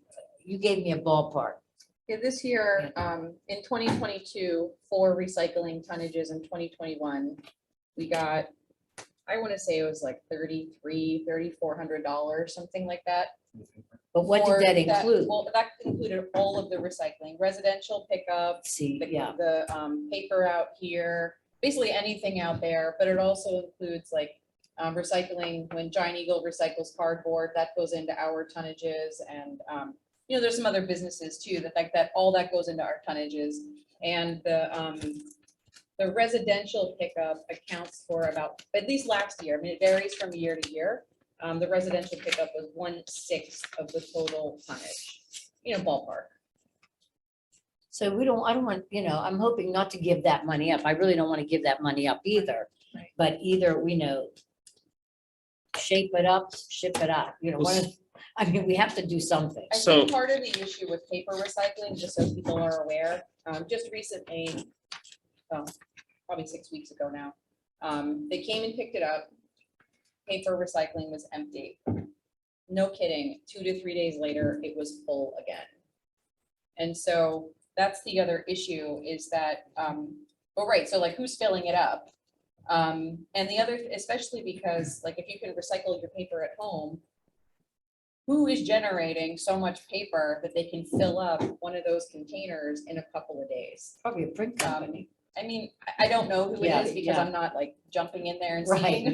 yeah. But I don't, so that's the other thing is, like, yes, we do get tonnage from it. It's one source of many things.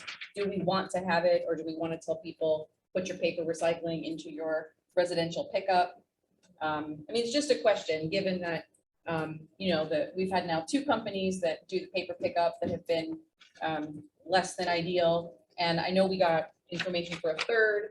When I speak to people at the county who, you know, do the recycling things, they report that that third company is also perhaps not as ideal. So I don't know if there's any company out there doing paper recycling that's going to come here often enough, given that we fill the bin every, like 2 days after we pick it up. So it's just a question. I'm not saying there isn't somebody out there. I'm just saying, like, how big of a problem is this? Like, how much, like, is it? How big of an effort do we want to put into this, given that we don't get that much money just for paper recycling? Is, like, do we dump it? Do we keep doing, like, what are we doing with it? Well, that's why I'm reaching Yeah. out, because I know something has to be done.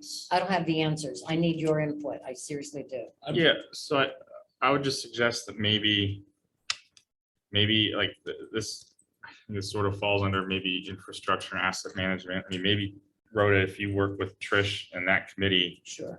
to look at, you know, list of issues, look at what the options are for, it sounds like, you know, Seagreen's already looking at glass, but Mhm. what are the options for cans? What are the options for paper? Okay. You know, like do nothing or get rid of paper altogether or find another, you know what I mean? Lay out the options and report back to council and with, you know, a recommendation. I Okay. mean, that's, Okay. Also, we need reports.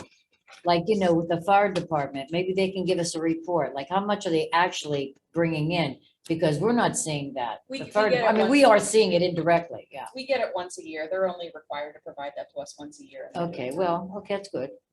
But, yeah, it would help if we had that. 'Cause Okay, I- sounds good. I'll give it. because like, for instance, you talked about maybe an enclosure or making it look nicer. I mean, that all could be a project in and of itself Right, to, right.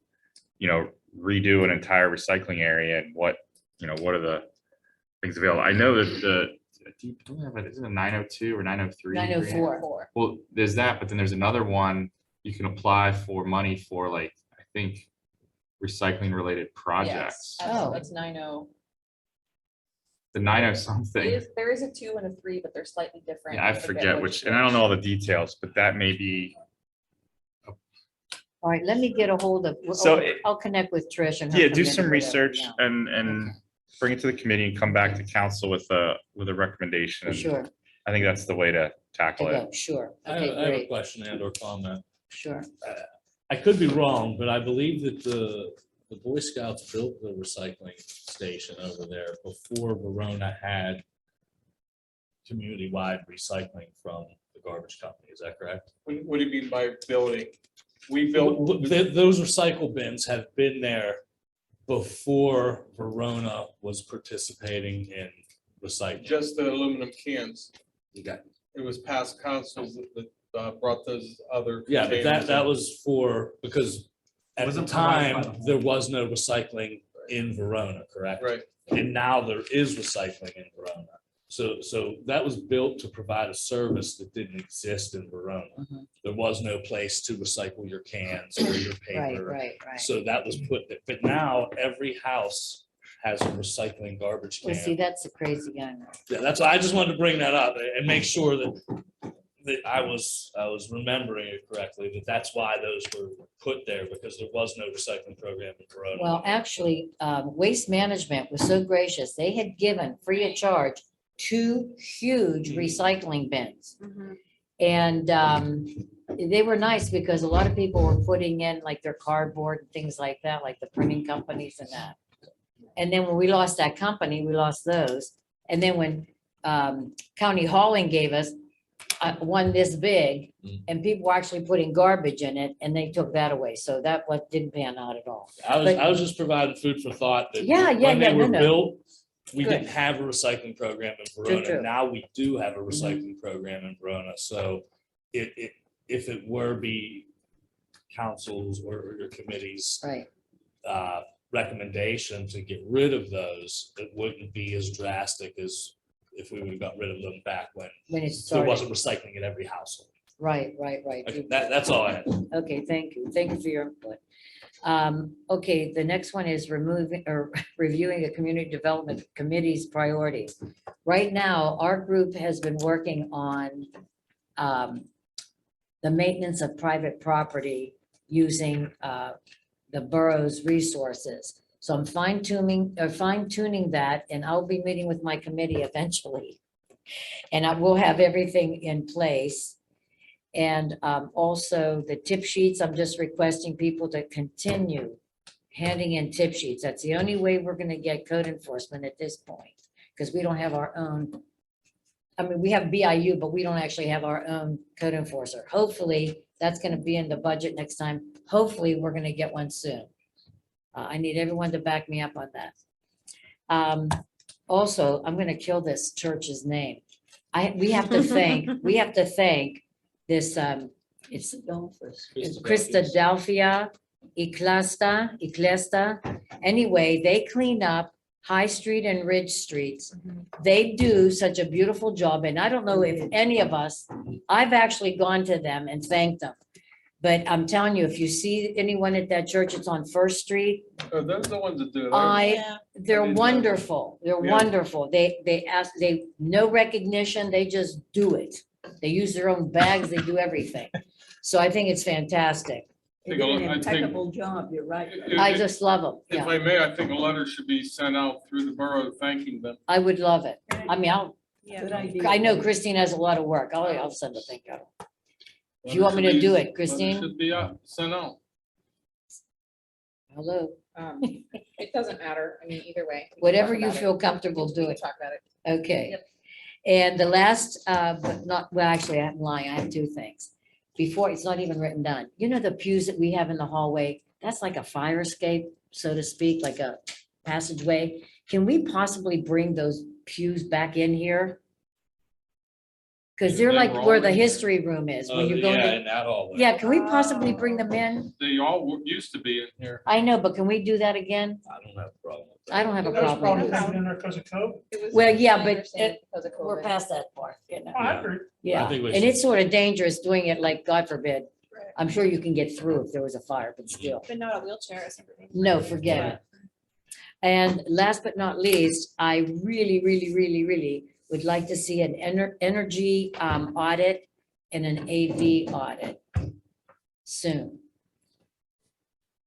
I think it's important that we know, our usage and give us some insight. Do we need to cut back something? Do we need to upscale, something? I know that we've changed LED to LED lighting, which is wonderful too. That So one's any close to little being bit. done right there. With the AV audit? Or, oh, Yeah, flickering lights probably next. Oh, yeah. um, But it would be wonderful, and I don't know, I guess Christine, again, I'm giving you something else to do. If something we can maybe, initiate that soon. I don't even know where you would start. Duquesne Light, I guess you would start. Yeah, I mean, could you compare bills for different? Yes, yeah. buildings? well, I guess, what are you looking for as far as an energy audit? Because the ones I'm used to, like a consultant comes in and There you looks have it. through, Okay, so that costs money. okay, how Just about so you know. Duquesne Light? Do we know somebody? I have somebody at Duquesne Light. Maybe I can call them and say, hey, can you come down and give us an audit? Something like that. Because somehow in certain areas, we are spending a lot of money on electricity. And we need to find why. We need to find out why. And the AV equipment, it's a hit and miss. Every time I have a speaker for the Historical Society, we're managing it, and Christine has been helping. Mhm. But we need to be, I got a quote to replace all of this. okay. It's a lot of money. It's like Well- 19,000 or 18 change. Okay, so we may be not having to replace it, but That's replacing only the We can- components that need replaced and reusing the parts that we can reuse. yeah. Now, what are we talking? I was just talking about that Um, and getting a computer. I'm not talking about I mean, major. there are a whole host of things that I want to get into because it's off topic and it's already 10:20. Yeah, okay. But they were very thoughtful in how they put together the quote and gave us efficiencies where we could, reusing equipment that is still acceptable. Right. And there are just some like things that were done that shouldn't have been done because like HDMI is apparently not supposed to run over long distances. It's supposed to be for like your TV, hooking out up to, you know, some other device, like 5 feet, not the 30 feet or 50 feet that we're doing here. So there's some issues with this room just based on how it was done. And this quote fixes it, basically. Well, I was hoping it wouldn't be that much, but okay. Okay. Well, thanks for listening and I'm looking forward to your input next meeting. Okay. Oh, good heavens. How did I oversee that? Enclosures for dumpsters. That's a big, big must. Case in point, the Hula Bar dumpster. There were white or tires there. Finally, they're disappeared. They have 2 drums of oil and garbage. Ridiculous. And it's right across from 2 wonderful businesses. Their business, for heaven's sake, and Inner Groove. Their dumpster is always overflowing, and that's not even their property. It's railroad property. And I think Matt looked into it. Part of it's ours, part of it's railroad. So something needs to be done. And I brought this up 100 years ago and nothing's been done. There's Billy K's. It's disgusting what's coming out of there. So I think we need to look into it. Our, actually, it's on our agenda for our committee group. But also, we might need Craig's help in that respect with terminology, like verbiage for it. What are you looking? Enclosures. We need to have enclosures. Are we Nobody able wants to, to look at a dumpster. but are we able to, is that already in the code? Is that a So- requirement? I think you're gonna probably run into problems with pre-existing businesses with your grandfather. site plans that already have been approved. If you wanted that to be enclosed, you should have required that at the site plan level. But something like the Hula Bar, if it's not on their property and it's overflowing, that's a different Right. scenario and that's regulation. But unless an owner would agree to it, you might have trouble requiring them to enclose. Well, I'll tell you a good one with Billy K. Their garbage truck goes over our new sidewalks that we had done in our handicap ramps that we got a grant to have done. So you could see the tire marks when they pick up their garbage. Their truck backs up, picks up the dumpster and drops it down. I mean, that's our property that they're going over. Yeah, so a letter could go out regarding that Yeah. and about if there's damage to those areas and things like that. But having commercial owners required, to close areas that were not previously Right, required to do, you're gonna have trouble doing that. And we don't have that many. There's only a handful. So let's be positive and make an attempt and see where that goes. I have a thought. With the enclosures, a lot of times we have Eagle Scouts that are looking for projects. Maybe they would do build a couple of these enclosures. It's a thought. So They're you're, always looking for a project. but you're saying the Hula Bar dumpsters are on part on railroad property and part on borough property. Mhm, mhm. So Matt has the schematic of who, what, and where. I yeah. wonder the okay. railroad hasn't said something about it. Oh, they told me they were sending a letter. Adam up there told me they were sending a letter, which I know he wasn't doing. I had a connection there and he retired, unfortunately. So, and they have a new gentleman there, so I can go back up and revisit it. I just feel that Matt should maybe give us something on paper stating, this is borough, this is railroad. So we have some ground to stand on. Yeah, I think if Matt provides that, then we do a follow-up from the solicitor's office, do a follow-up letter saying that you need to remove, this Exactly. can't occur here. You have to Exactly. do it. I don't know what their site plan reflects. It's- Mhm. I don't know how old the building is. I'm gonna lie to you, he had shown me many years ago when I was on council before, and again, I don't have anything. I mean, I'll have to get something. Yeah. All right. Is that it on the? Yes, thank you so that I- much for listening. Sure, Thank no you. problem. Thank I think that brings us to number 19, update on fire, police and DPW asset inventories from Trish Frederick Showalter. Thank you, Mr. President. Christine, are you able just to quickly share those three, just to give everyone a sense of what we have acquired so far for anyone who maybe didn't get a chance to look at those yet? Just also wanted to do a brief committee update for the infrastructure and asset management committees. I want to start by just thanking the three departments for getting back to us in a very timely fashion. We've actually had this for more than a month, maybe closer to two. There's wasn't a good time to talk about it at the meeting. Do you want first? We will start with fire. Fire is a little bit straightforward. We have just the trucks on that. So with Ray's help, we added some key variables: year acquired, make, model, mileage. I should also mention the goal of these inventories is to have them now where each of the departments can update them on an annual basis, and to give council a better understanding of the age of our assets, and help us prioritize when we're looking to consider what we may need to upgrade and what can wait longer. So I'm hoping that in the end, this is useful for all of us in our committees as we move forward with the various things we're hoping to accomplish. But to get to that point, I just wanted to make sure that you all had a chance to take a look, because you will notice as we look at each of the three we have so far that there is some diversity. Our committee pretty much put this one together ourselves, again, because Ray is part of our committee, so it's pretty straightforward regarding the two trucks that the borough owns.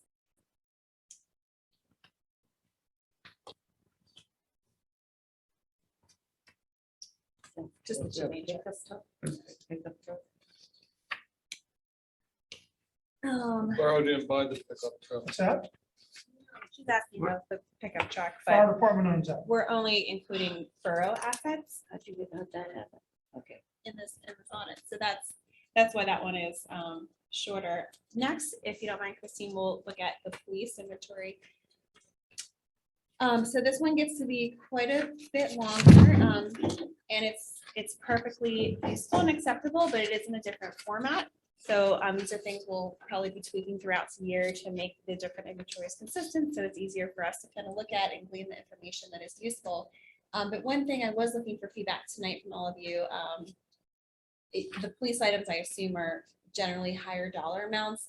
They get into some computers and stuff, which I'm not sure of the dollar amounts, but when we get to DPW, you will also see that they include literally down to like the shovels. And I'm not sure it's practical to have every single item literally in the garage listed. So we may want to decide on a minimum dollar amount that we're interested in, whether it's $500 or $1,000, but really capturing the bigger ticket items that we really need to budget and plan for when we go to replace.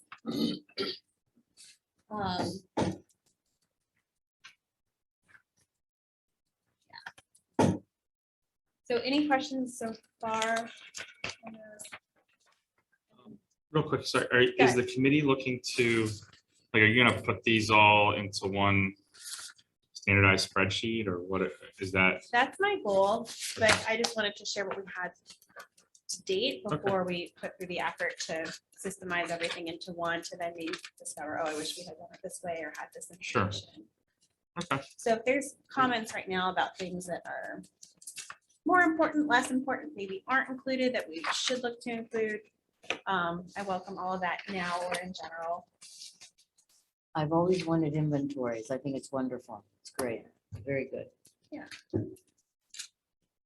Yeah, and again, I hope this is useful for all of us. For example, we do have the J Costa grant that Sylvia helped us to acquire to update some of these things. I know we're sort of already in the midst of that process, but should a future grant like that happen, hopefully this would be useful, for example, to make those decisions about what is in most dire need to update at the time, as well as what easily falls within the dollar amount that we have available. So the last one is the DPW inventory, which, as I mentioned, you'll see things including some low dollar amounts.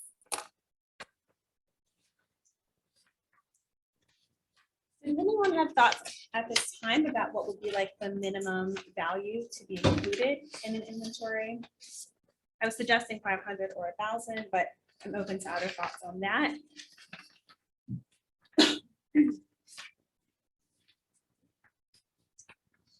500 sounds reasonable?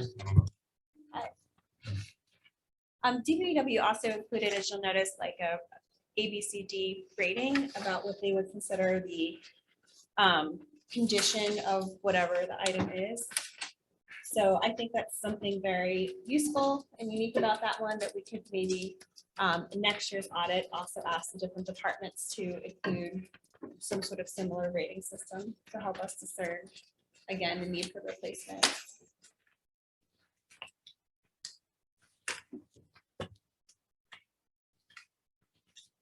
I don't know if we actually own the cylinders. And we can talk about that later. I see a couple gas cylinders, but I'm assuming those are probably rentals. Yes.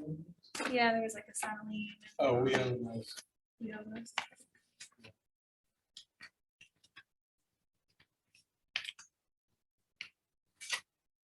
Do you know how often they're replaced? There you go. Is like Depend- No, depending how often they use it, because oxygen is settling for the torches.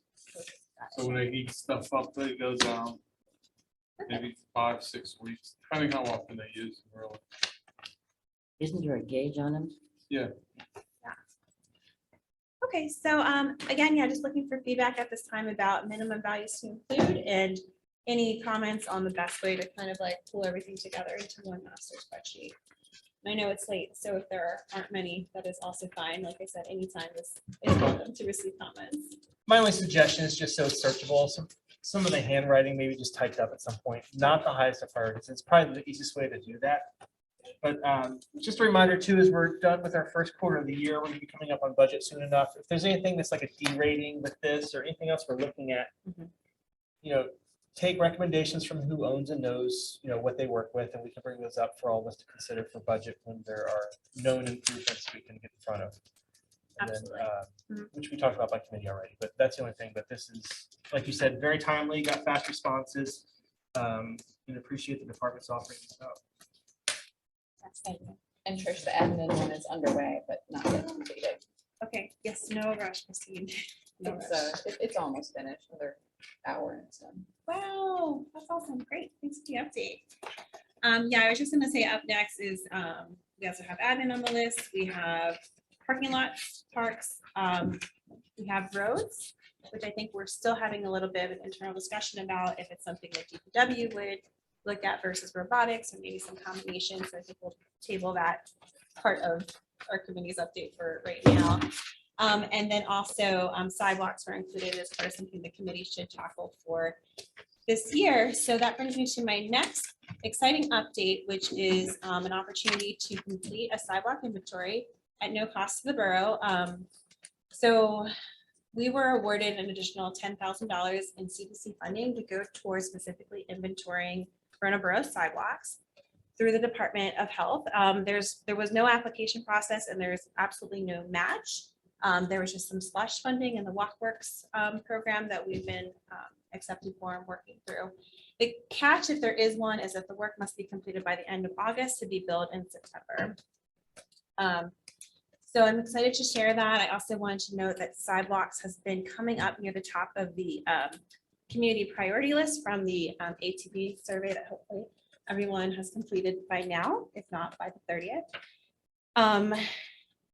And while sidewalks are generally the responsibility of homeowners, we do kind of have a problem that most homeowners don't really take proactive measures about that unless it's pointed out. And additionally, we may have some financial hardships due to COVID or otherwise it's preventing homeowners from keeping their sidewalks in an ideal state for people to actually use them, problems with grass or just sidewalks breaking up or the total absence of sidewalks between key destinations, which is obviously a problem. So to maybe start to look at this holistically and enforce the homeowners updating their sidewalks, it would be beneficial to have an overall sense of our walking infrastructure and particularly areas where it's more problematic or less problematic. While like roads, we may not have the money as the borough to fix major sidewalk problems. Having data is still a key first step in helping us to plan for the future. And among other options that the borough could eventually take, grant opportunities, again, just areas to target for enforcement, and also should the borough hope to encourage perhaps businesses such as Gecko or other shopping centers to install new pedestrian connections, we would have some data to stand on. And I also understand that some municipalities are using ARPA funds to update some sections of sidewalks. So that is, of course, something that we may want to consider down the road, but we can't do that without the data to do that. So I'm excited to share that. I would like to move forward with, I don't think doing this in-house would be realistic for us right now, especially with that short timeline. So perhaps approaching Eads, who's working with us for the ATP or Senate about completing this through one of those two consulting firms. But I wanted to first bring this up to council for comments and questions.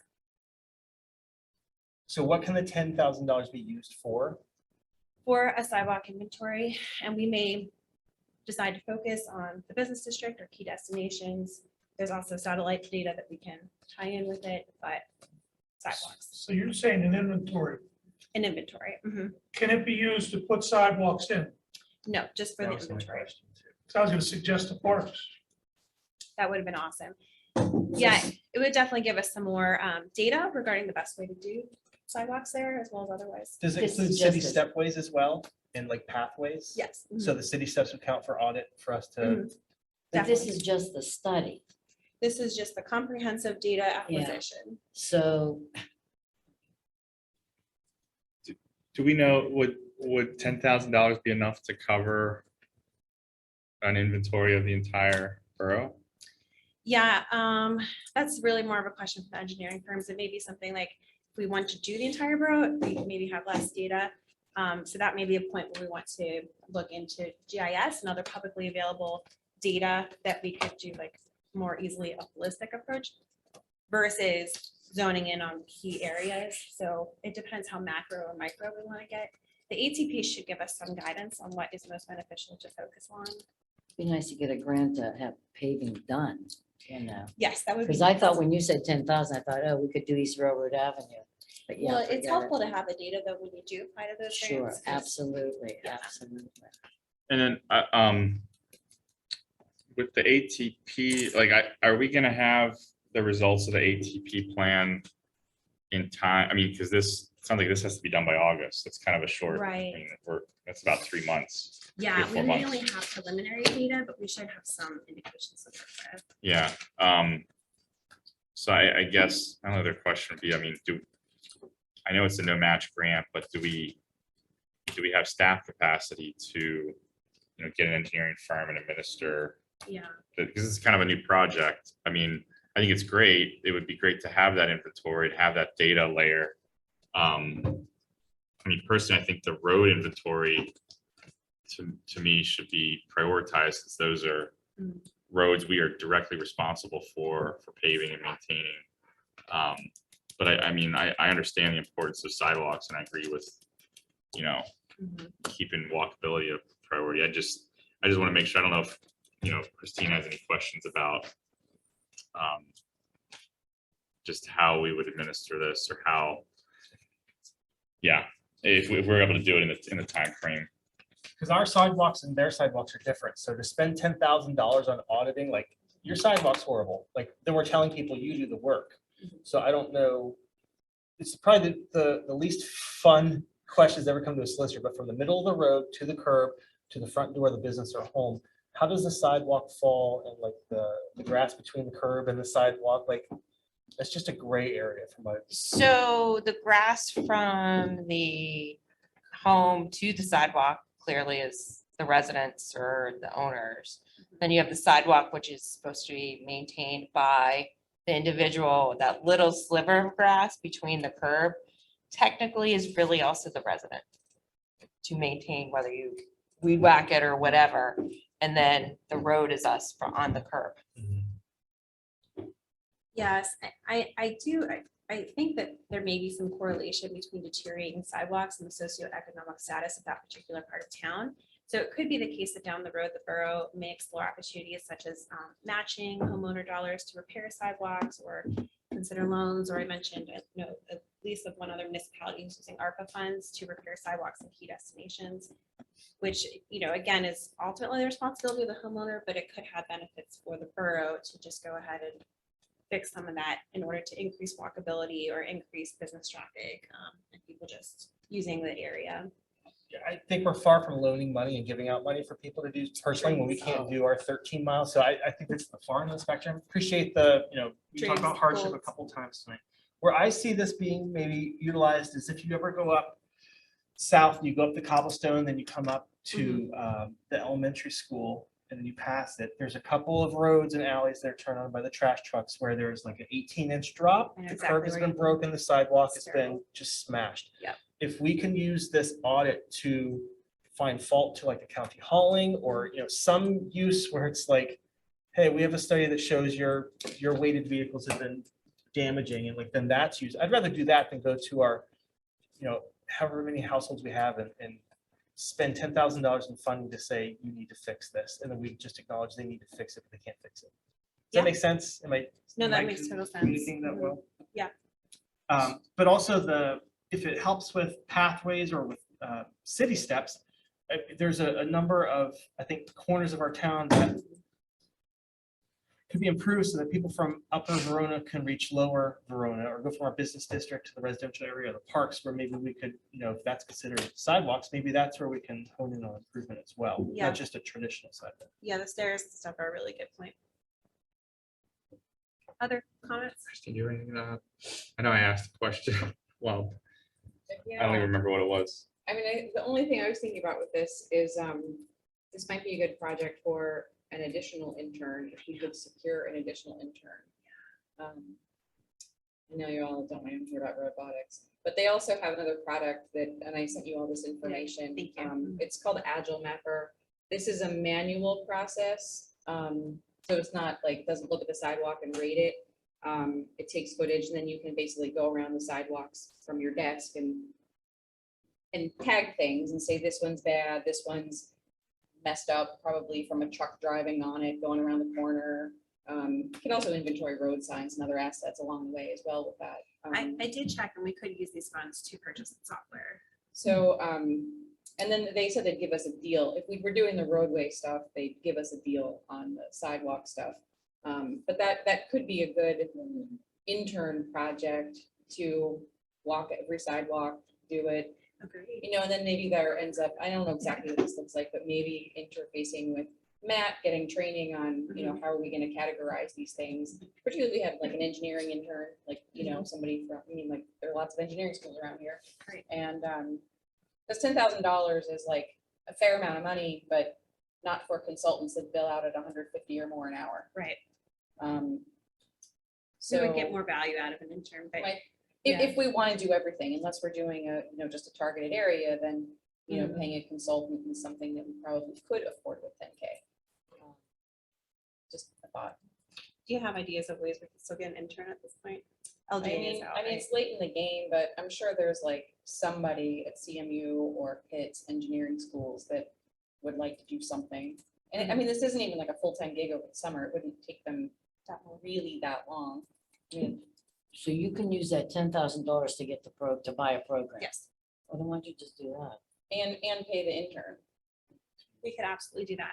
It's whatever is the will of council. I think that's a great idea. I mean, it's because any other way you'd be wasting that money. Just get the program, get the intern and end it. And to be clear, this isn't like it's not like the old fashioned way, if you buy a piece of software, you have it for the rest of your life. It's like, this is cloud-based, so it's a little different, but it would allow us to capture all the data, record it, get the export, and then we have the export of that data with the layers. Yeah. And it would be good for as long as the sidewalk. Yeah, I'm particularly excited to hear you suggest that, Christine, because I wasn't sure what bandwidth and everything else, but. You're sure you have the 10,000? Yes. I'm not sure we have the intern, but we can continue this discussion. Okay. Okay. Great. Good job. Thanks, everyone. Yeah, thank you for that. Thank That's you, great. yeah. Thank you. Appreciate that. Last but not Yep. least, is just want to let everyone know that the community garden here at 246 West Railroad, just down the road, is having our first big public event of the season. This Saturday, the 30th, from 10 to 2. We'll be doing some very exciting stuff, such as moving soil around and planting flowers around signs. So stop by if you're available.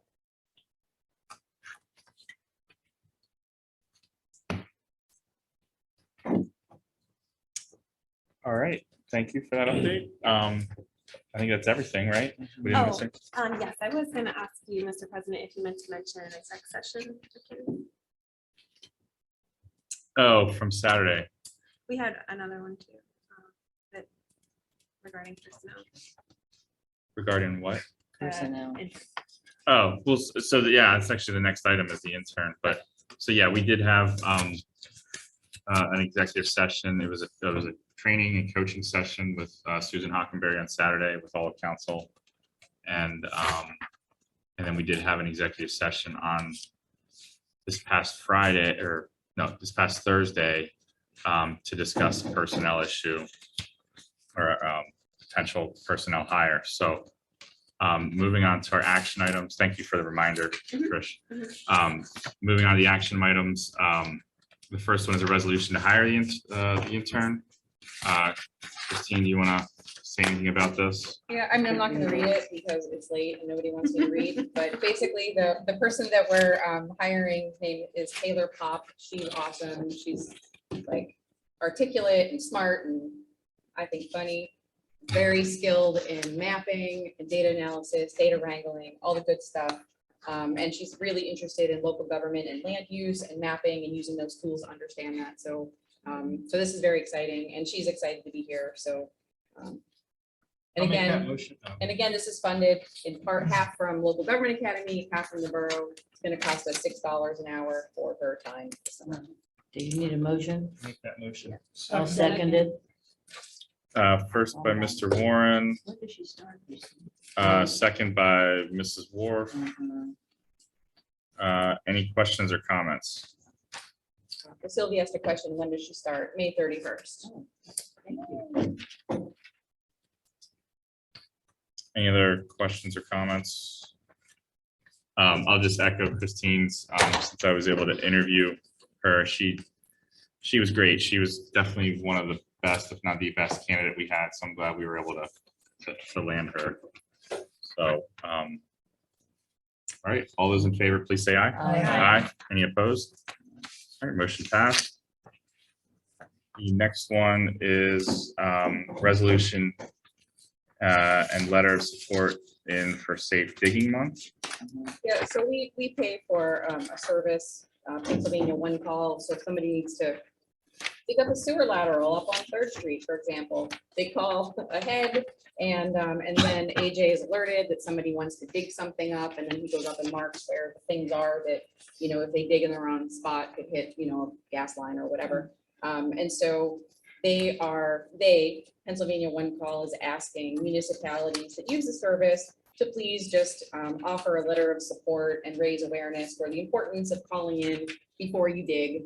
And so this is just they provide the verbiage for the resolution. And this is just our way of saying, yes, please call us, call them, and they'll notify us before we begin construction. I'll make a motion. Second. All right, first by Mrs. Wharf, second by Mr. Suchovich. All those any questions or comments? All those in favor, please say aye. Aye. Aye. Any opposed? No. All right, motion passed. The next one is a revision to resolution 2022-22 for Garden Club Hanging Baskets Agreement. So this gets into Angela's comments from the start of the meeting. I did provide the revised agreement to Kim and Angela earlier this week, and it was signed. It was returned to me signed, but that was without this additional issue that was raised at the start of the meeting. So I don't know how you all would like to handle that. Discussing storing the baskets, accept it as is, since they did sign it and return it. That's for you all to decide. You're saying that Garden Club sign and return it. They did. Okay. Kim signed and returned it to me earlier this week. Or And then is that the weekend, one, over the does it say weekend. anything about baskets going in the borough garage down there? No, it says that they will not be stored in the garage. Okay, well, now they're asking if we could store them down here at the, on Arch Street, correct? I think it's just generally the garage. Now, Somewhere. the only thing is about that, and we haven't talked about this, and I don't want to go down this rabbit hole. But we're still trying to work on the salt shed issue, and one of the things that's being kicked around as a super totally temporary position or option for 1 year only because of the corrosive nature of salt is putting the salt in the garage down there. So we don't want to be storing stuff down there if we're dumping, 100 tons of salt on top of it. Okay, how earth shaking would it be for us this year to store them in our garage? Here. Because we're not sure about the salt shed, so temporarily, why can't we just store it here? And then once we decide, like, we may use that as a salt shed, so we solve two problems, yeah. I think there's room in that. You would just put them in a corner, stack them one on top of the other. Or if the chamber cleans out that room, there'll be room in there. There you have it. They're too big. Oh, I mean, they're pretty round, round. yeah, but you can stack them. No, not the- You can stack 3, I think. Yeah, they're pretty know what? wide. This isn't public comment, so, sorry, Okay. sorry. So if we're gonna, if you want to have public, then we would have the public come up and talk. Okay, okay. Council can speak. Yeah, absolutely. Oh, yeah. Yeah. Okay, so that's not a great idea. I thought it would be though, but. Well, just temporarily this year, because we don't know what we're doing at the salt shed. Maybe we could just do it this year. We can put them where the stages were. That took up a ton of room. That's all of it. I would suggest talking to AJ to make sure there's room for them. Yeah, it's even better. If there's room, I don't have a problem with putting them in there. Yeah. it's Just easy this enough to year do Or that. until- even down there, and if they decide to store salt, then hey, sorry, you're gonna have to come and move Mhm. it. I mean, if that's what they, Okay, I mean, what else can we do? yeah. Do And we you, go again, like Joey said, we discussed this, how many, times? We Third discussed iteration of everything 4, 5, 6 times. do you have to have this done tonight, Christine? Garden Club said, yes, we need it done tonight. Now, if Garden Club wants to rescind that, then we can table it. Well, you could always table it regardless of whether they need it tonight or True. not, but if you want to investigate whether the baskets can fit in the garage, otherwise you can pass the resolution tonight and amend it at a later time. Why This does is it have to already be an done tonight? amendment.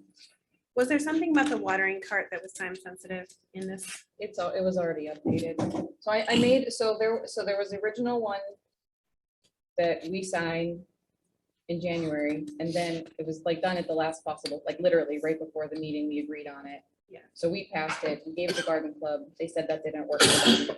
They provided one round of edits. We made those. There was a second round of edits. We made those. And I think that is the one, the version, oh no, that's just kidding. There was then we discussed those 2 meetings ago. Then I made the edits again, and that's what I sent to out this week. And then that's what Garden Club signed. I suggest we move forward with the agreement as stated since it's signed. And the water cart issue that is outlined in this revised version, I see it now, section 8, is time sensitive. Well, you know what, if we move the pews, they'll be able to store that in the hallway. There's already an arrangement about where to store the cart. That's not the issue. Where is this resolution that you were talking about right now? I didn't receive it in my packet. No, It's it's not on just a, it's a hyperlink. Because it was just signed over the weekend and it's like sort of ongoing. I'm confused on which iteration it is. I honestly have to pause and think about what There's we're a- doing. here. See, I don't have It's a a paper in hyperlink front of me under either, agreement so I don't know. ordinance. Okay. looking at it. I mean, I feel like We don't have a hard. I agree with Trish that I think we should move forward with this because Garden Club signed it. It incorporated the last round of comments that they had. Christine made the adjustments over the weekend. I mean, now there's another last minute adjustment. that, I mean, like, I trust that what we have in there is what was agreed to by council Okay. 2 meetings ago. So I think we go with that. If something else needs to be worked out, it's not, you know, with the story in the baskets, I think it sounds like AJ needs to be consulted first.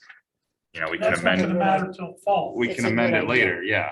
Yeah. So It's I up to I the think fall, yeah. we just, that's my suggestion. So, Okay, then, well, I'm gonna make a motion that we accept this resolution 2022-34. Second. all right, first by Mr. Suchovich, second by Mrs. Redzak Showalter. Any questions or comments? All those in favor, please say aye. Aye. Any opposed? All right, motion passed. Last but not least, resolution to utilize Campina Landscaping and Construction to repair the cavern on Third Street.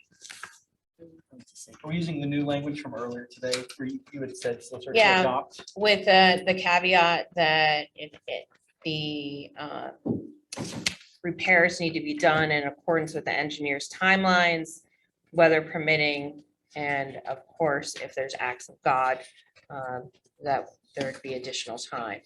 And further, that the plumber / owner pay for their portion of the fees associated with the original disturbance. So that would be the motion. I'll make that motion. First by Mr. Suchovich. Is there a second? I'll second it. Second by Mr. Floda. Any questions or comments? All right, all those in favor, please say aye. Aye. Any opposed? Motion passed. All right, now we will hear, council will hear comments from the public at this time. Please approach the podium or raise your virtual hand. Clearly state your name and address and limit your comments to 3 minutes. We have no one in attendance approaching, but we have one virtual hand. All right. You could state your name and address, please. Hi, Kathy Maddox, 234 Penn Street. Can you hear me? Yes. Hey, am I able to share just one picture on screen share? Sure. I think it should be set up. Oh, okay. How do I do that?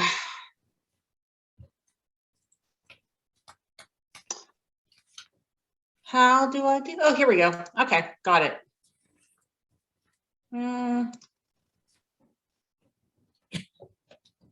Let me know when it's up. Is it showing?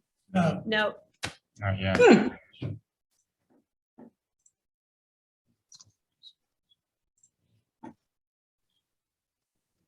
You have started screen share. Give us a moment till it refreshes. We now see it showing. okay, there you Yeah. go. You're good.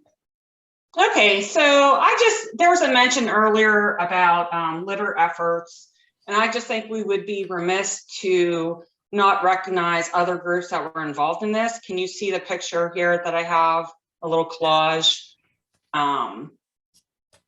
We had our spring cleanup from April 22nd to April 24th, and I'm really excited that many people participated, including junior troops from Oakmont, Lending Heights, a business in Oakmont, neighbors from Penn Hills and Oakmont, students from Riverview, and many citizens from Verona. I estimate that we collected easily a half a ton of garbage, and 50 plus people participated. So I just wanted to give those people recognition as well. That's it. Thank you. Thank you, Kathy. Thank you, Kathy, and thank you for organizing that effort year in and year out. It's much appreciated what you do to rally the troops. Yep, my pleasure. Keep Verona clean. Get out there.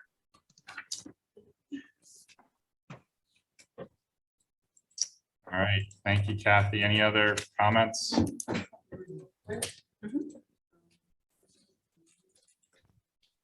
I just have a Name and question. address. All right, Nancy Carpenter, 222 Arch Street.